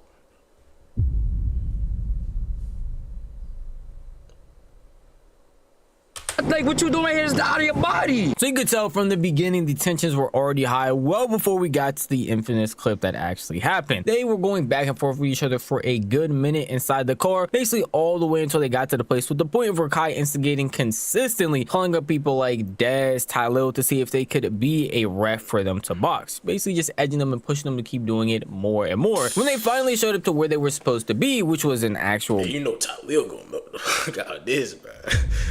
He got main character energy. You already know he's gonna have a field day with this one. Barbershop segment, they ended up slap boxing, which again I can't really show the clips up, but I can show the beginning, blur a little bit of it, and then show y'all the very end because I don't want to make YouTube too mad. Somebody gonna bust that. No, hold on. 30 seconds. Stay right here. 30 seconds. Okay, that's it over. Yeah, stay right here so it's over. Yeah. 30 seconds. All the 30 seconds. Ready? 3. Clean fight. Clean. Kello might have lost. Wait, I think I already seen this. I think Marty rocked this shit. I ain't gonna lie. I did see this. Damn. Clean fight. 3, 2. Look at this nigga, bro. Look at this. 3. Clean fight. Look at that. Look at, you just know he having a field day. Like, man, I don't know why the quality so low. Oh, what's the video itself? Oh well. 3, 2, 1, go.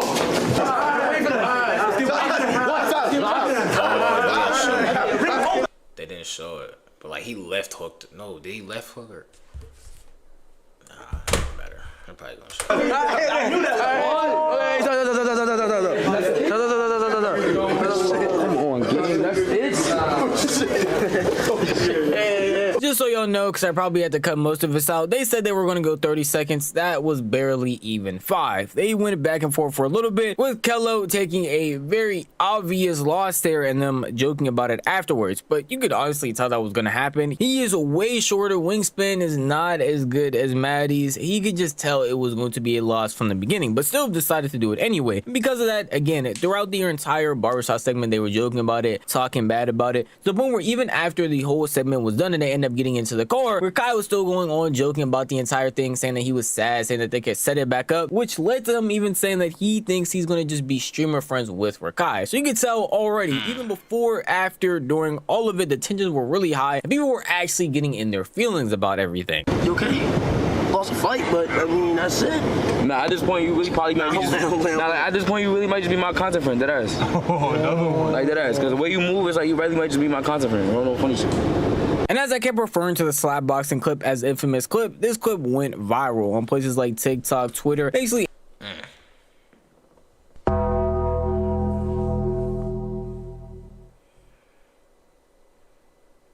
Body Rush the Rock.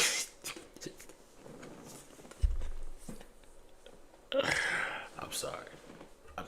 Let me get back. Anywhere you could find content, and much people were putting their 2 cents in, and apparently it got outreach so much that even Kaisnat himself ended up seeing it, no surprise there, and was not happy with the events that took place, not only with Rakai, Maddie, but his own brother getting very annoyed at them and how they were acting on stream, which led to apparently Rakai, out of everybody being first, sparking up stream and not being at the Clover Boys house, which a lot of people assumed had to be because Kai saw it and ended up actually being upset with everything that happened. But it's not like it was just Rakai. We're going to start with him. Basically, everybody had a conversation with him about the events that took place. We live once again. You know what I'm saying? We are live once again, chat. Why is chat so goddamn big, bro? Now look, chat.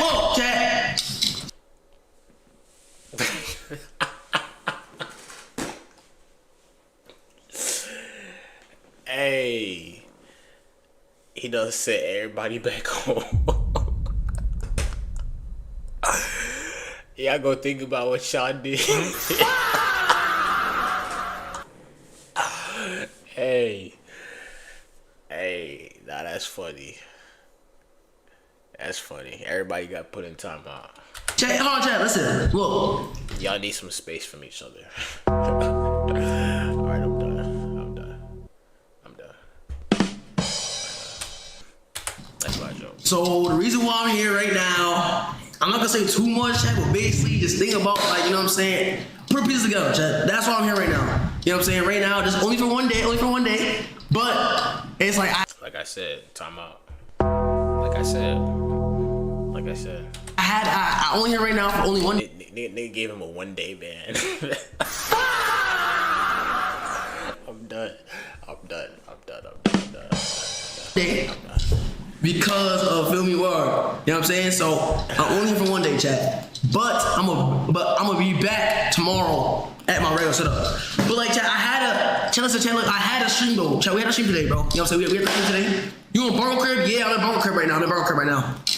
Now, chat, I'm only in here for 1 day, only. So nothing crazy, but we still, like I'm saying, we still live, we still good. What? Now let's turn the fuck up. Now, I already spoiled it for y'all, saying that Rakai obviously got it talking to from Kaisnat himself, but at the time, nobody knew, and this was purely assumptions. I mean, after all of those events went down, a clip going viral, and people talking about Rakai was the one that instigated it, because he basically was. A lot of people felt like if he streamed in the Clover Boys house or streamed, I ain't gonna lie though, here's the thing.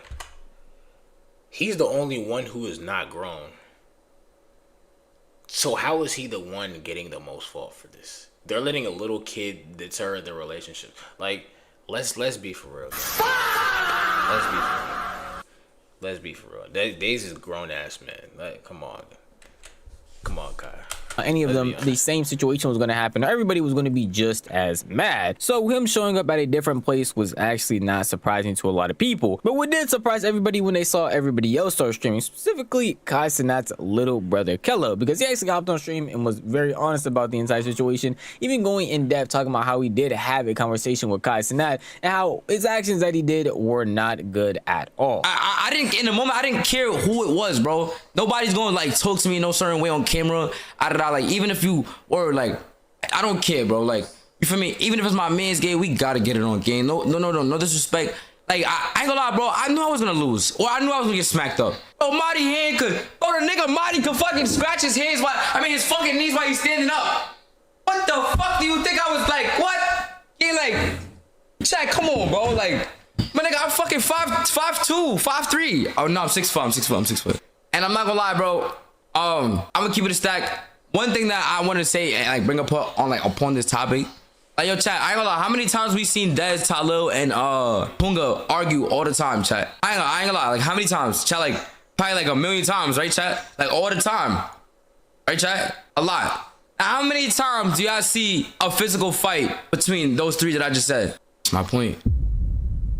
That was a point brung up by whoever y'all want to put the name to it. And it kind of made me think. I was like, damn, like, I really fought my mans on camera. Like, I was going for a smack on camera. Like, my intention in going into that fight was to smack my mans up on camera. That is so day room. So, I take partial blame and, like, how bad we looked on camera, chat. I heard a lot of niggas was bashing Marty, talking about Marty, get the fuck out, go back to New York. I'm not gonna lie, chat. Bitch, I tell you, I got no filter, bitch. I tell you, we was put on timeout, bitch. Like I said, I told you it was put time out, bro. I told you, bro. He made that call. The big job made that call again. Being as old as he is and as old as Rakai is, being put on timeout in the content world is pretty crazy. A lot of people were making jokes, laughing about the entire situation, especially since Kello was over here joking and laughing towards the very end. No one was really taking the situation as seriously, even though these guys were definitely heavily affected by it. And it's not even like it was just these two. Obviously, Maddie, the other person that was involved in the situation, had to spark up stream. He talked about it as well and basically shared the exact same sentiments as Kello. This is something that they just do, but they should have done it off stream as to not put that perception out there into the world. Kello's my man's game. I just wish that shit didn't happen on stream, bro, but it happened. You know what I'm saying, bro? We let Glitch gas us into and 25X game is so weird to the point I see him saying, oh, if Glitch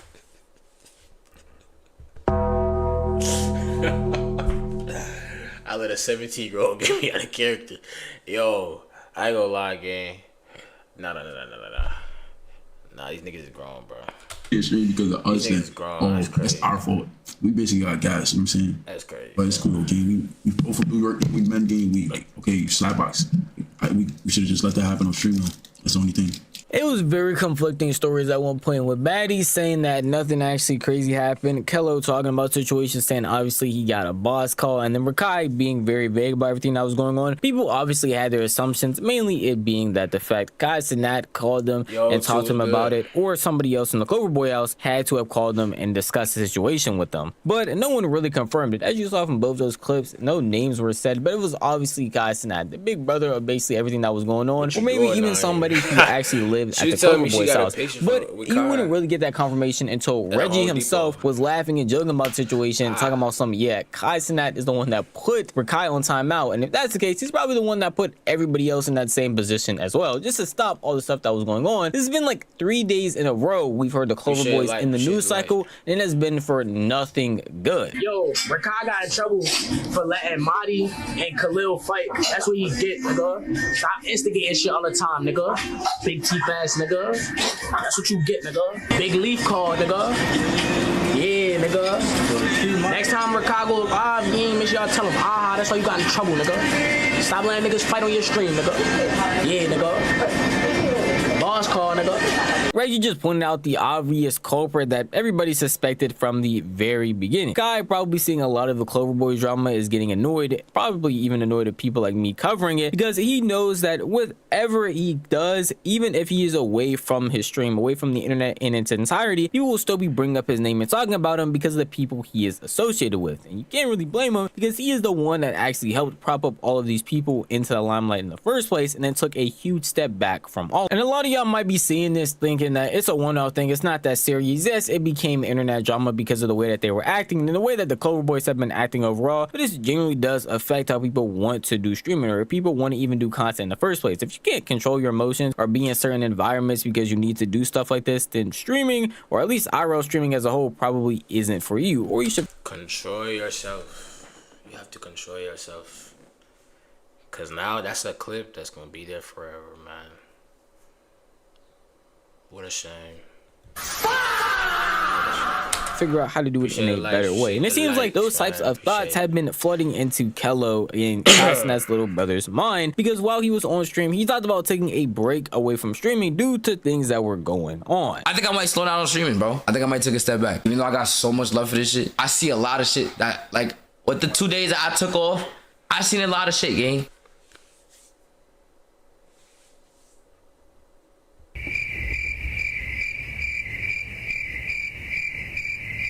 Come on, gang.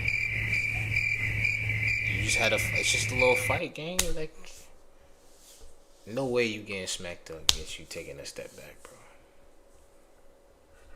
That's crazy. Y'all probably gonna be like, what? Well, I seen a lot of shit. Do y'all know? And keep it a fact. Keep it a fact. Polo, like, look, live. All right, you might laugh, but look, right? The reason why I want to take a break is because, like, game, like, a lot of this shit gets amplified because who my brother is, bro, and that's fake. I don't know, that's fake. That's the mental part that gets me a little bit annoyed, like, or break me down on my mental shit. Like, if Marty was to fight another streamer or some shit, like, you know what I'm saying, it would've, like, you know what I'm saying, or some shit like that. But because he fought in the white people eyes, Kai's little brother, like, everything is amplified, especially for him and for me. So it's like, I don't know. Maybe some people say taking it wrong with it. I ain't gonna lie, y'all know me, bro. I love the Lil V Vet, I love the KC5, the nicknames. I love it because y'all see how the hard work I put in by streaming every day and trying to put in different type of content and different obstacles swapped. I got the fucking water thrown on me, and thousands of people, tens of thousands of people. You feel me? Like, it's a whole bunch of storylines that we done been through. Like, you feel me? So it's like, I see why y'all fake jack me and y'all put those nicknames towards my character. And I jack that. But y'all know me for real. I don't ride for nothing, gang. Situations like this make you really think about who it is you should put on when it comes to content creation and how it's going to reflect on you. Because no matter what these guys do, no matter how far away they are from Castanet, no matter if he's even on the internet or not, people are going to bring it back to him. This is their entire situation. And even I, in my own video, talked about and brought up Castanet here and there. Even referred to Kello as Castanet's brother because that's probably how most people would know him. Or if you would never have seen him before, but if he feels familiar, then bring up the fact that he's Castanet's little brother is going to make that connection for you, and that's probably annoying, and I could understand that, but at the same time, that's definitely why you have to move differently when it comes to streaming, because you're under a magnifying glass based on who you're aware of and who you're adjacent to. And it's not like it's just him, it's Rakai as well. They basically call him Rakai Castanet's little brother or son at certain points, so people are going to reflect on everything that you do and put that onto him, because at the end of the day, he is seen on the internet as your mentor and should be telling y'all right from wrong, even though at a certain point you are grown enough to know that yourself. But he used to be the one that's stepping in and actually helping you act right on stream or just in general at times. But at the end of the day, that is just how I feel. If you want to tell me how you feel, the best place to do that would be the comment section down below. Boss call. Let's make sure that don't happen again, boys. Because next time, it won't just be timeout. You'll get kicked out. Oh, my phone.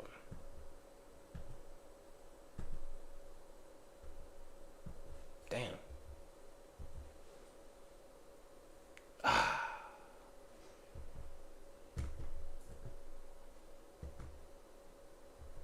I've been my soundboard. Man.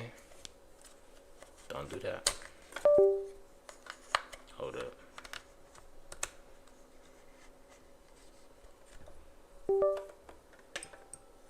Oh. There go my bedtime alarm. I'm past my bedtime, chat. It's okay. Alright. I did see this video and it did look interesting. So we can see what this is all talking about. Let's see.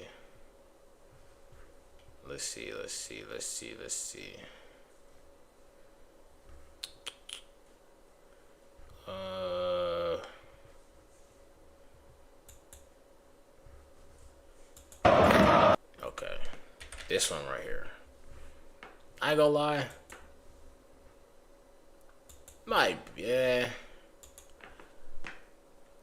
Here's the thing, right?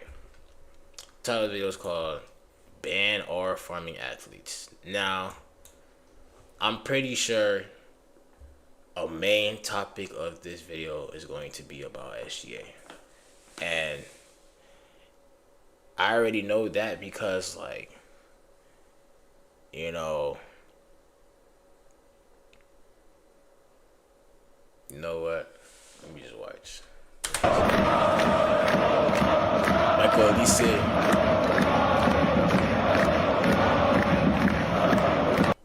Nah, I feel like complaining today. I don't know about you guys, but I'm getting sick of the nonchalant aura farming superstars we have in sports. Recently, I've been seeing a lot of Bayern Munich star Michael Olise, one of the best players in the world right now, Ballon d'Or contender. Just never celebrating with his teammates. Everybody wearing the same championship t-shirt after winning the trophy. Olise doesn't put it on. Teammate Musiala wants a selfie? No, sir. Team photo after winning the league? Doesn't want to be in it. Hiding behind his teammates. Everyone's celebrating, he's standing still. All in this effort to maintain this nonchalant aura farming image. Starting to see this in every sport. I mean, we all know about SGA. One of the best basketball players in the world, if not the best. Hits the game winner against the Nuggets. Peace sign. Just farming Instagram photos. I don't even think he looks at his teammates a single time here. And of course, right after it, on the Instagram. That was tough, though. That was tough. That was horrible. Dig right or not, like that was last season. Yo, SGA was that nigga. Like, bro, everybody. I think this year, I ain't gonna lie. That's what I really want to say. I don't know why people are so mad about him and the way he hoops. He's playing basketball. If he flops, he flops. Because free throws are part of the game. Like, I don't know how that's so hard to... I don't know why that makes you so mad that he knows how to get fouls, which can get the best players off the court, so you have a higher chance of winning. Like, I don't know if people don't think this through, or like... You're not allowed to flop. That's like, if that was the case, it would be a rule. There's no handbook that says you can't flop. And it's not like they give him every call. Well, depending on certain situations. But, bro, what? It's a cheat code. I would flop too.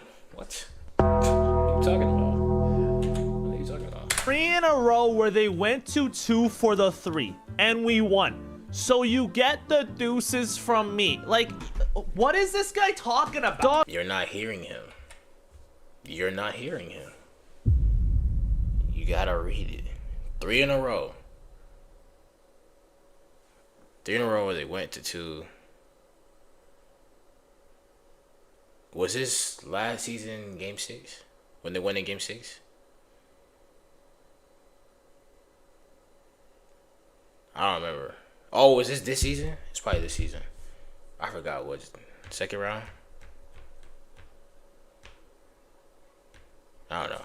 So you get the deuces from me. Like, what is this guy talking about? Dr. Seuss ass caption. And it's on any post too. I could close my eyes, click any post here. I always keep... But you just like this. Like, you just like...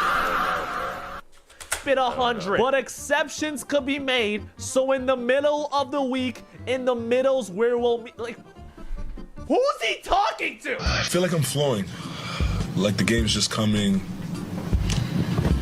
I'm not pressing, I'm not thinking, just out there hooping. The thing about Shea is when you get to his post-game interviews, I kind of understand why he acts like this. How are you just so consistent, like the tide, night in and night out? My whole life is consistent. Everything I do.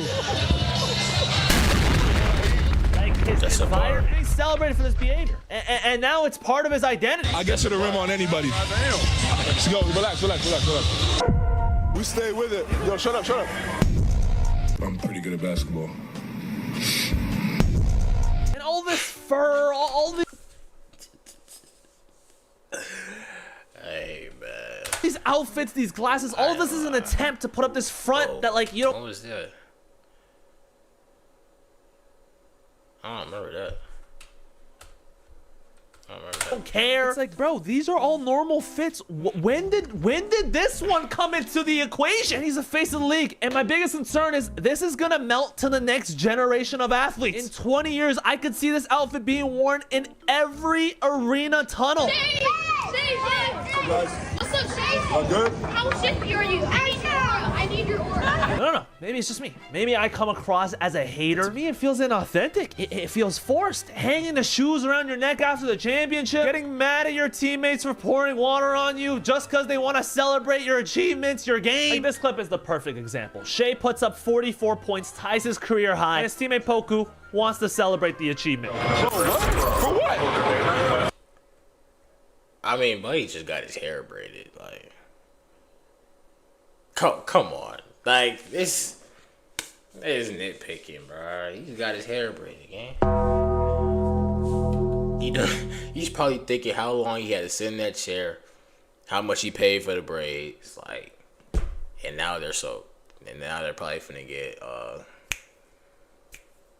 they're gonna get messed up, like. Oh my gosh, Poku, you need to hurry and come back. I'm getting bored. Career high points. He's angry at his team. I mean, what happened to the art of celebrating? He's not really angry, bro. I ain't gonna lie. He's reaching. Being yourself. Raw emotions. That lost in our game, though? I get there's this new trend of being cool and mysterious. I just feel like we... What? Shit. That lost in our game, though? I get there's this new...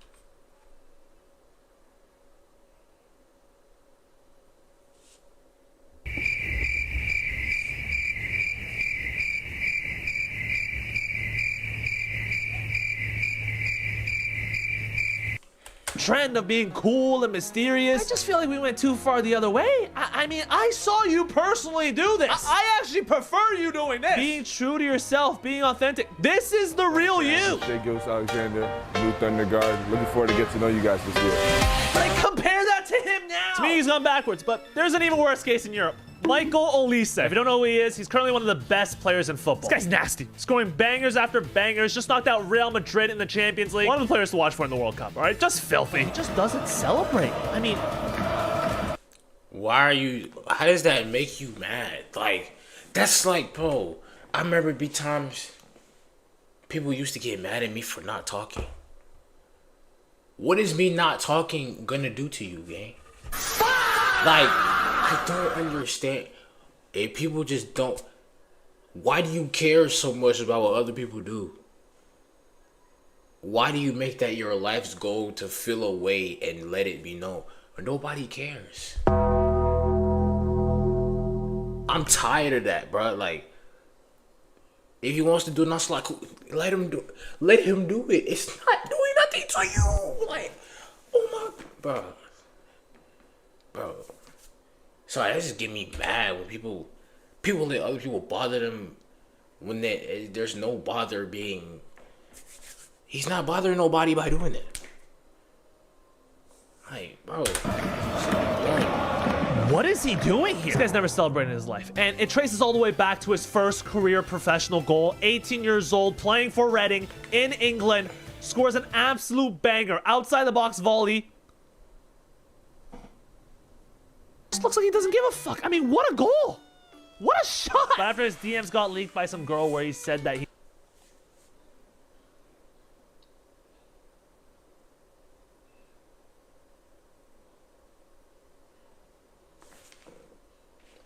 They say shoot or shoot. He's not going to be playing for a small championship team like Reading for long. He moves on to Crystal Palace, where he's scoring last-minute free kick stunners against Manchester United. What the hell's wrong with this guy? So I did some digging, and I managed to find this interview right here while he was at Crystal Palace. Just talk us through it. Through what, the goal? I think Wolf passed me the ball. shot, scored. Nice and brief, but it was. That's probably what happened. Like, bro, even with the press conferences that be going on in the NBA, the reporters want you to give a whole prolonged talk about each question. Like, bro, you be trying to go home after you just played a hour-long game of basketball, bro. I don't get it, bro. I don't get it. People be searching for you to say something wrong. So when you be quiet and like you don't talk, it makes a problem. Like, I've literally seen this happen numerous times. Like, I don't know, bro. It was a moment that captured the game, that won the game. And what's the feeling like when the ball does hit the back of the net? It was a good feeling. Do you feel you deserved it overall? Yeah. And what will this win do for you? Obviously, it's good to go into the next game with a win. Yeah. Just finally, at 90 minutes for you, you haven't had too many 90 minutes. Not only 90 minutes, but you scored as well late on. That another sign of progress, I would imagine, for you. Yeah, it's good. It's good to score late, I guess. Yeah. Top man, well done today. Thank you, man. Well, that same kid now is.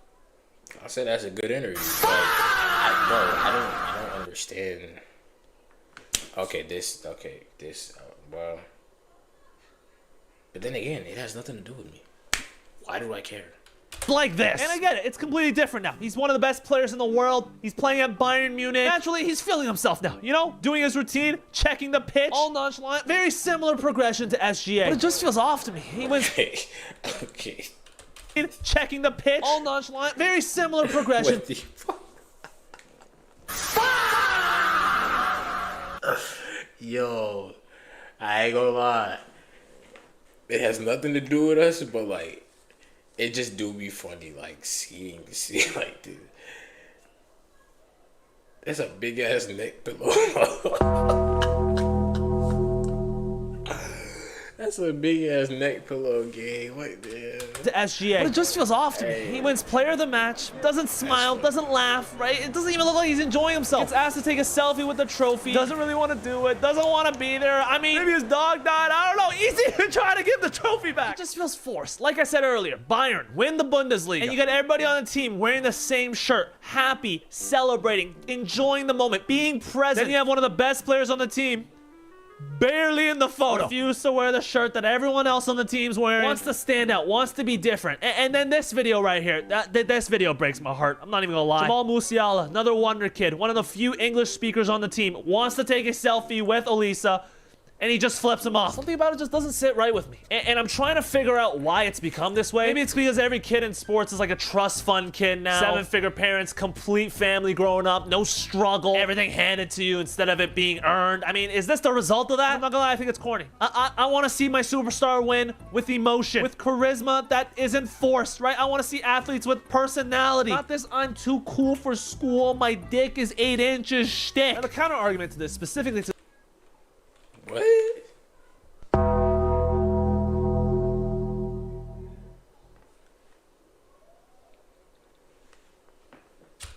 Elisa, it's Heffy. He's just shy. Give him a break, Heffy. He just doesn't like talking. You know, ooh-woo. Ooh-woo. Well, perfect example to that is Kawhi Leonard. One of the best in the game. Never liked talking to the media. Never liked doing anything. Never liked smiling. All I'm trying to say... I mess with Kawhi Leonard, though. So I don't care what you say.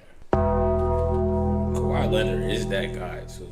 Is if you're really shy, you don't have to do it in this way. If that's truly your personality, you don't like speaking, there's nothing wrong with that. I'm not criticizing him for that. Tim Duncan, right? We saw the same thing. I'm not criticizing these guys for being shy. I just wish they were a bit more present, a bit more loose. You know what I mean? Like, bro, you just won the Did Buddy change shirts? See, you was just trying to think of more to say, so you had to go and take a shower and then redo the video. I don't like that. I don't like that. Nothing wrong with that. I'm not criticizing him for that. Tim Duncan, right? We saw the same thing. I'm not criticizing these. That's a crazy magic trick game. That's a crazy magic trick. Kudos to you, though. That's good. These guys were being shy. I just wish they were a bit more present, a bit more loose. You know what I mean? Like, bro, you just won the Bundesliga. You're 22 years old. Your teammates are losing their minds. Fans are going crazy. And you're hiding behind your teammates for the team photo. Like, that could be a great memory down the line in your life. There's so many people on planet Earth that would switch lives for you just to live that moment. And it looks like you're not even enjoying it. You know, like, what would it take to get Michael Olise to smile? I mean, this guy could score 4 goals in the World Cup final and still hit a...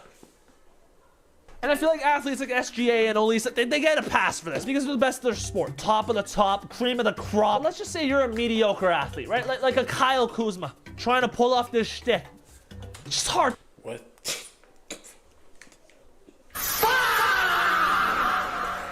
Yo. Jesus Christ. You can't lie, Kyle Kuzma has the best fists in the league.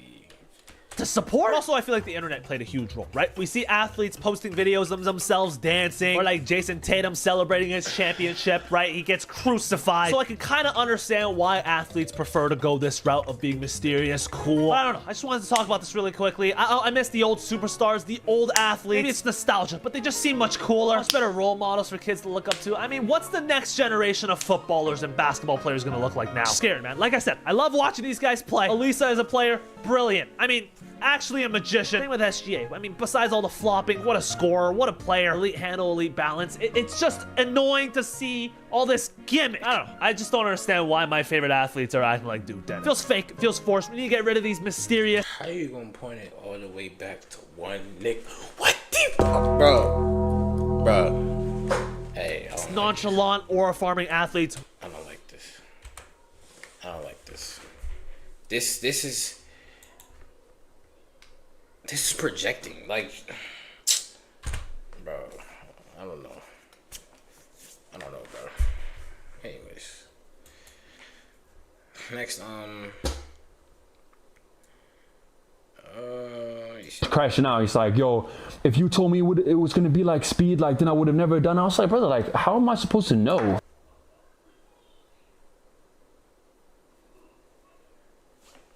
Well, I never saw this. Hold on. Okay. Alright, top of it, the Marlon situation is sad. It's a week overdue. Should they watch this? Whoops. Hold up. Let me show you. Okay. See what's talking about. Crashing out. He's like, yo, if you told me it was gonna be like speed, like, then I would have never done it. I was like, brother, like, how am I supposed to know? And I said, return to bed. What I say? So what I say? Good?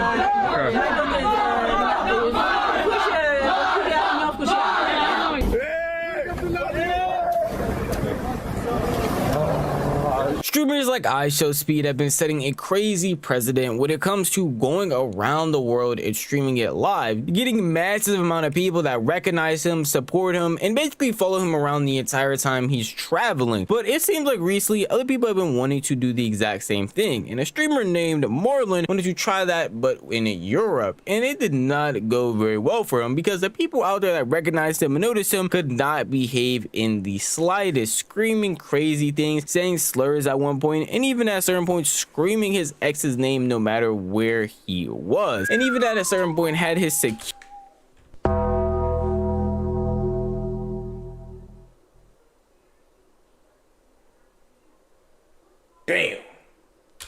team waiting on him in the middle of him being somewhere because of how reckless they were. But I don't want to yap too much, so why don't we just start from the very beginning with how all of this happened and who these people are in the first place. It gets to a point a lot of times in my career, especially lately, I'm gonna be honest, I see that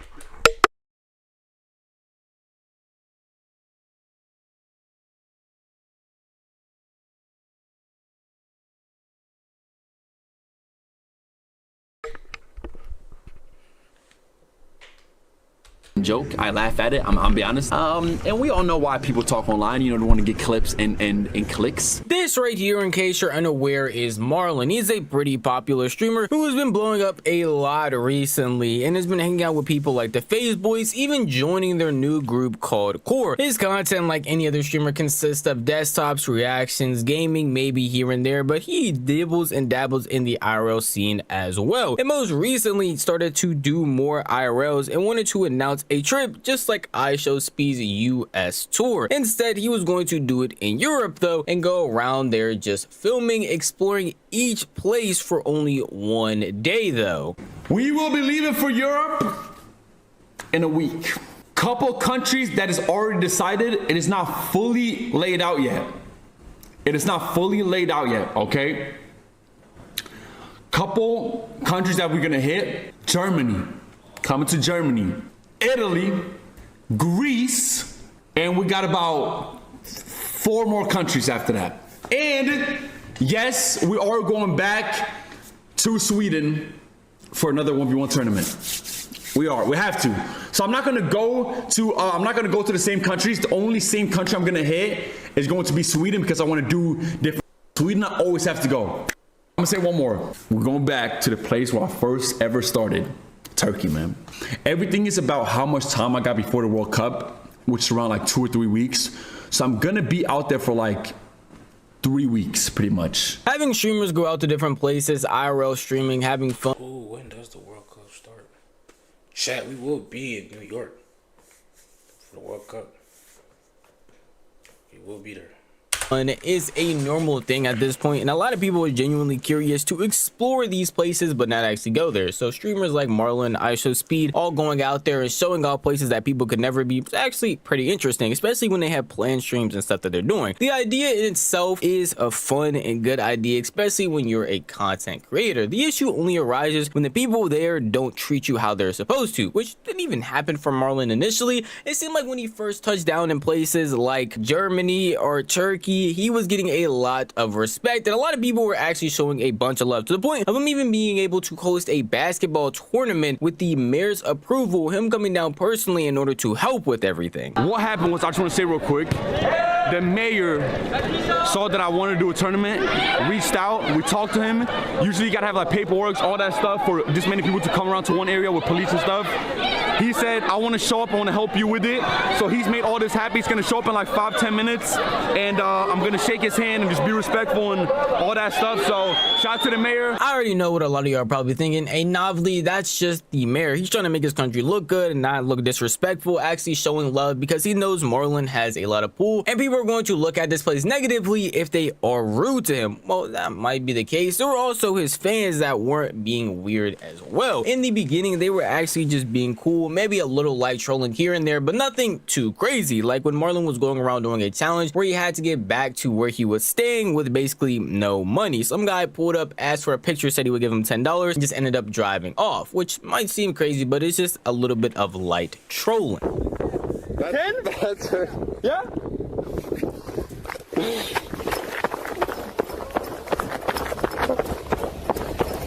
My guy. I know. Yeah. Yes, sir, bro. You got 10 euros? Yeah. Yeah?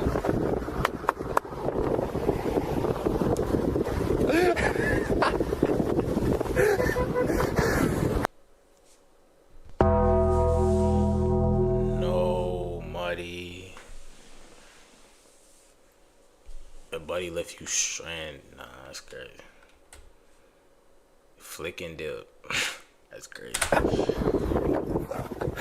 Gotta sit down after that.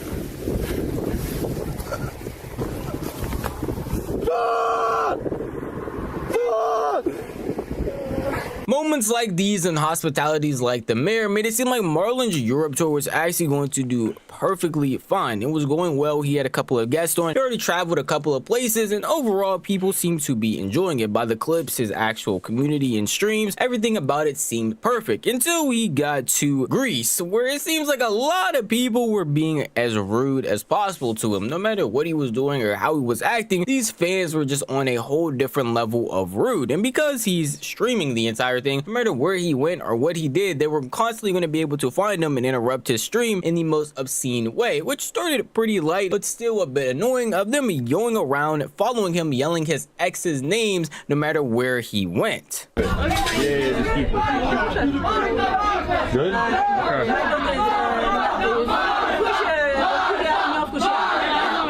yeah? Okay.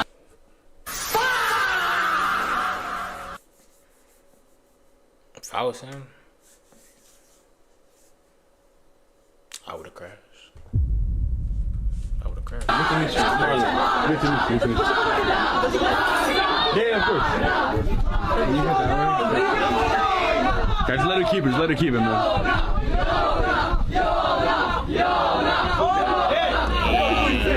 Okay, good to meet you. Okay, take care.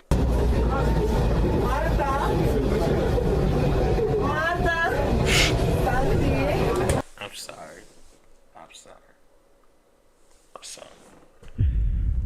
I'm sorry.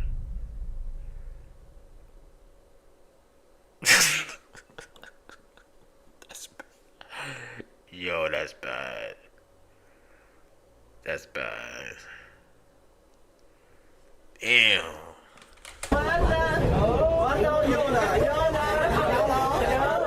Relax.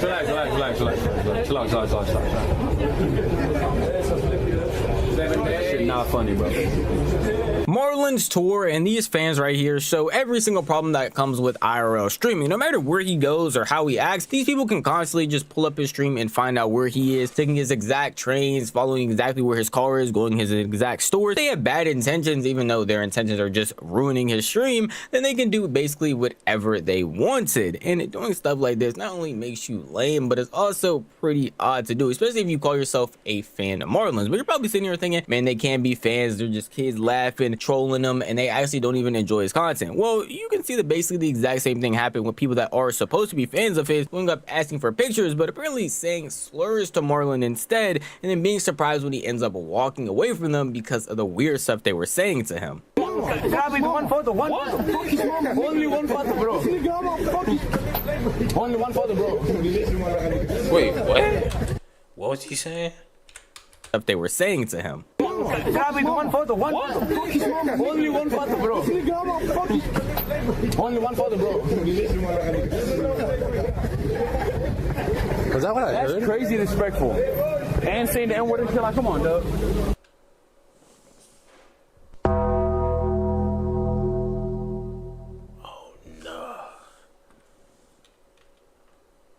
That's crazy. Seems like the kids in Greece have literally no respect for Marlon at all, going up to him and saying slurs, going around yelling his ex's name, and just causing a higher ruckus when they don't need to. Obviously, that's a big issue and they're weird for doing that, but these are just kids. I know some people are willing to throw them some bail, even though I'm definitely not. That's weird. You know better not to do those things. There are still people who are doing even worse. People who are grown enough to actually drive around in cars or going around following Marlon and throwing stuff at him, from water to eggs, just random stuff as he is walking by. And while words are just something you can ignore, try to walk away, and especially not engage in, since the people that are obviously doing this are younger, people that are driving around in cars chucking stuff at Marlon, they are just beyond weird and have actual issues going on.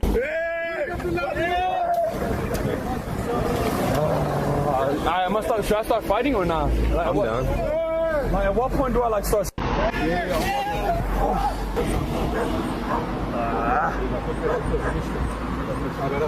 Wasn't even water either. What was it? I don't know, some spicy shit. If you're old enough to drive a car, I would have. Oh my god, I did it again. Bro. Hope you know you're old enough not to go around throwing things at people just because they have a camera streaming around. And normally I'm here to laugh and point at people and talk about the crazy stuff that they're doing. I mean, I literally just made a video about Rakai and some other Clover boys being hooligans inside of a Walmart, but Marlon actually isn't really doing anything. He's not going around being rude to anybody that comes up to him. He's not going into businesses and establishments talking crazy to their employees or causing a lot of attention to himself or just trying to cause a complete ruckus. He's just walking around normally trying to explore the places that he's actually going to. At no point in time do I feel like he deserves any of this, and it just seems like random people that I can't even really call fans. They're just clout chasers at this point, trying to get some attention and clips off of doing weird stuff to him. That can only go so far before you get annoyed, and it apparently happened to Marlon while he was on the train, talking about how he is sick of how people are acting and genuinely is upset for the day that he was having because of the way people around him were going about doing things. I've been trying so hard not to be rude. Bro, me too. I'm not gonna lie. I've been snapping a little today, but bro, like, what do you expect, bro? Like, you're seeing crazy shit, you're disrespectful, they're throwing eggs at me, like, you're seeing shit like that, like I'm only human, you know what I'm saying?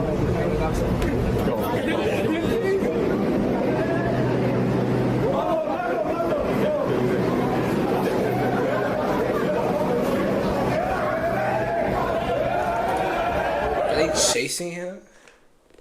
Yo, I ain't gonna lie. That's the one thing about doing this content. I don't know.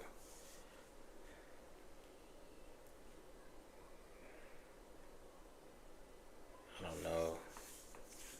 This is one thing about content that will always be like, you know, when I go out, like, I don't know, chasing and bro, that's crazy.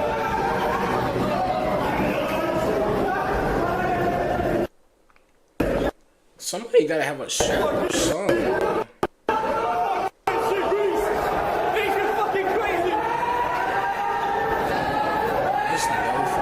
All of that. This security is terrible. I swear, this security is terrible. All three should get fired. There's no way. How y'all that far behind? If somebody were to rush him as he's running, bro, come on, bro. Could it possibly be fine? Random people throwing stuff at you, crazy kids going out and yelling wild things, and everyone around you basically acting like they don't have any manners or home training. But at the end of the day, he's a streamer who is smart, so he has security around him, and that's security's whole job, is to make sure not only does these things being thrown at him not happen again, these kids don't get too close, people aren't being too weird. You could actually have a nice time knowing that even though people might act weird while you're streaming, you're at least going to be safe.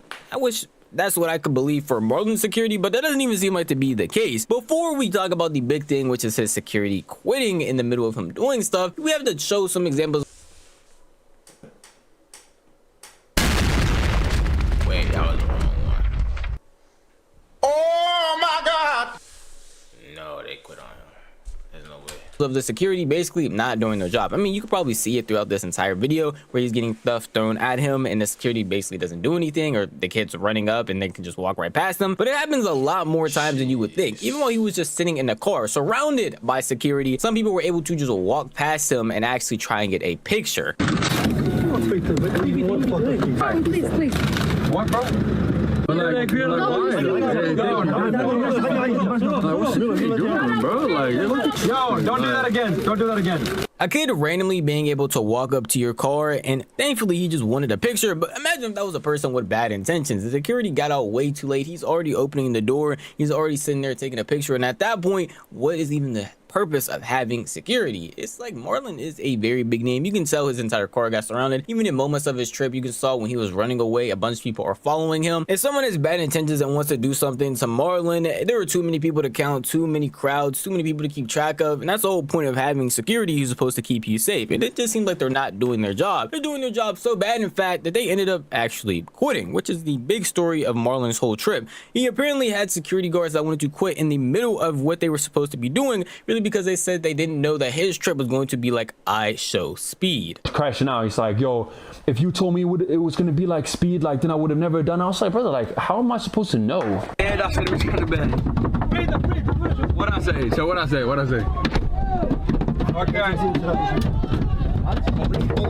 it's gonna be like before I get to a country. Like we told you that, you know, we might have a lot of people coming and all that stuff. Like he's like, and this is my security, they're coming with me. I'm like, bro, what? Like what?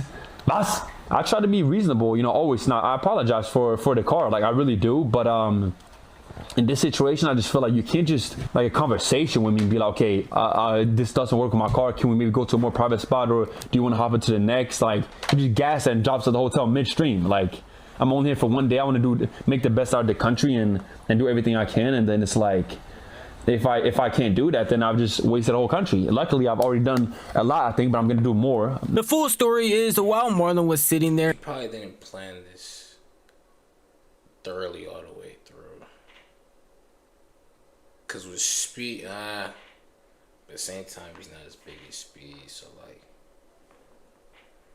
I don't know. It's like stuff like this, you gotta prep OD, cause you're going to a whole nother continent that you not.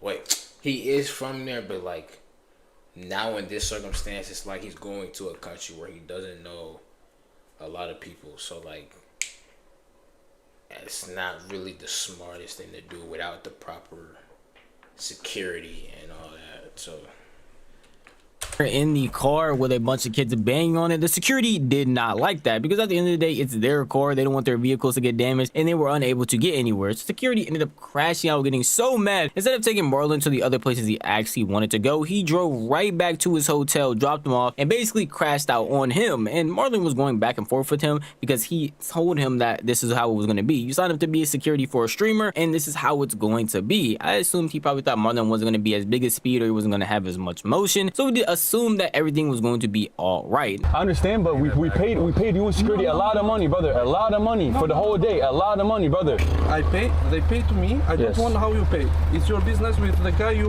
responsible. Okay. But here I pay. I told what is the itinerary, what is the program. Understand. He told me no program. They will stay. I don't know who he was because the last year I had the Speed.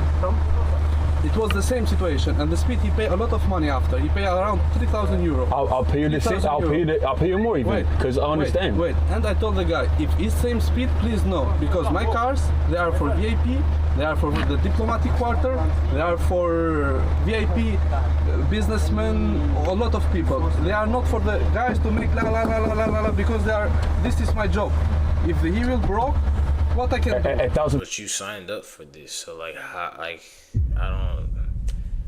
that don't really make sense. His argument don't make sense. Okay, can I explain now? Okay, can I explain that? Okay, please. I understand. Okay, so first I want to say, obviously, like I'm sorry for the people, you know, but I just didn't know that was gonna happen before we came here, right? So if we agree to something and you say, you know, then it's also a risk on you to know that maybe it happens, maybe it doesn't happen, you know. And then if there's any damage on the car and stuff, of course I will pay, of course. But you just drove me back to the hotel right away, like out of nowhere, and just dropped me outside the hotel when I paid. Like that's a little crazy, no? So they will arrange the police, they will arrange everything. Yeah, but at the same time, like you can't just. You didn't expect. No. But I'm just saying, you just drove me to the hotel and just dropped us off, like you know what I'm saying? No, I will not drop. I come to clear. It's okay for me. Okay. All right. All good. Thank you though. We're good. No one's gonna be sitting there being happy that their car is getting bashed on by a bunch of kids, that they're unable to get anywhere. But that's kind of what you sign up for when you're a security. And if you didn't understand how big Marlon was, or you didn't understand how many people would actually be following him, then you probably shouldn't have taken the job anyway. Because you can't imagine paying a ton of money, having you actually already be there, having the security guards already be there, and then all of a sudden just quitting in the middle of a job. That's money down the drain for Marlon. Now his entire plans are ruined because he has to either find new security or try to hash out with this security, which takes time away from stuff he actually could have been doing. I just don't understand how you're gonna be mad at security guard in this situation. Like, yes, it's understandable to not want kids banging on your car. I don't think anybody wants that. But to quit in the middle of a job because of something you signed up for and you not understanding fully what was going to happen is pretty wild. Kurt security for today, and we was around the whole day, you know. I'm not trying to be like that, but like he said in the car, he was with Speed too apparently. Like we got the security through like people we know, like you know what I'm saying. And I mean that was that. And then not trying to be like that. I don't want, like, nobody should have fans banging on anybody's car. Like I would have been hot too, but at the same time we told them all this before getting into it. So it's like, you know, we take a risk and they take a risk by doing it with their car and being a security for anybody really, you know what I'm saying? So you know, we pay a lot of, like I'm just being honest, like a lot of money for security and a driver all day. Like you can just imagine like having that for a full day, like around you 24/7 with that type of like kids banging on the door, kids slapping and whatever it is. So it's pretty unfortunate for this to happen to Marlon. The only other streamer that really goes around and does this type of stuff is Speed, and he apparently got the same security guard as Speed. As you probably heard, he said that he had already done Speed's tour before, so he's assuming he's going to have the exact same security with the exact same experience, and that just didn't actually end up happening. And it sucks that there was a bit of turmoil during the rest of his trips, but I'm assuming moving forward he's probably going to get better security, actually start moving differently, and hope that the other places that he goes to don't have the exact same issue as having random kids throw stuff at you or just act a complete fool for no real reason. It's a pretty unfortunate situation. I do hope that doesn't stop Marlon's tour, because if he wants to go around making content like this, then I think a lot of people would actually enjoy watching it. But at the end of the day, that is just how I feel. If you want to tell me how you feel, the best place to do that would be the comment section down below. Man, I don't know, buddy. This get wicked. Like, safety gotta be more of a priority with this, bro. I ain't gonna lie. That's crazy. But I think we're gonna call that a stream. This is a good one. I ain't gonna lie. I'm not even tired for real. It's just like I gotta go start getting ready to edit. Bunch of videos I had planned. I gotta go finish. I gotta start editing. But appreciate y'all for being here, man. I'm gonna go car shopping tomorrow. But I think Thursday. Oh wait. Not Wednesday. Probably Friday. I'm gonna still stream tomorrow night, but like we got another podcast shoot sometime this week. We should. So I'm gonna let y'all know. But yeah, boys, take it easy. It's too much without your love and my advice. It's too much without your love and my advice. It's too much without your love and my advice. Say it's too much without your love and my advice. Baby, this ain't a love song, cause you ain't even did me wrong. We just had parted ways, that's life, I guess it's in hard. It's just these drugs into my cars, you don't pick up the phone. I swear, sometimes I catch a flight to get away to be alone. You was my Mona Lisa, I was like your Van Gogh. I mean Da Vinci, I went Vinci, you went Rick Owens. And it didn't even matter where we went, cause you was pistol-toting. Yeah, that's my gangster, bitch, I couldn't wait to show you all. Met got love my vibes, yeah, we was swagging too strong. Bitch, you know I got my ties, if a nigga touch, you know he gone. Even though we don't turn right now, you know I don't got no love loud. I just hope you feel the same, you kinda like my vice and all. I still don't feel the same, you're supposed to be my wife and all. Yeah.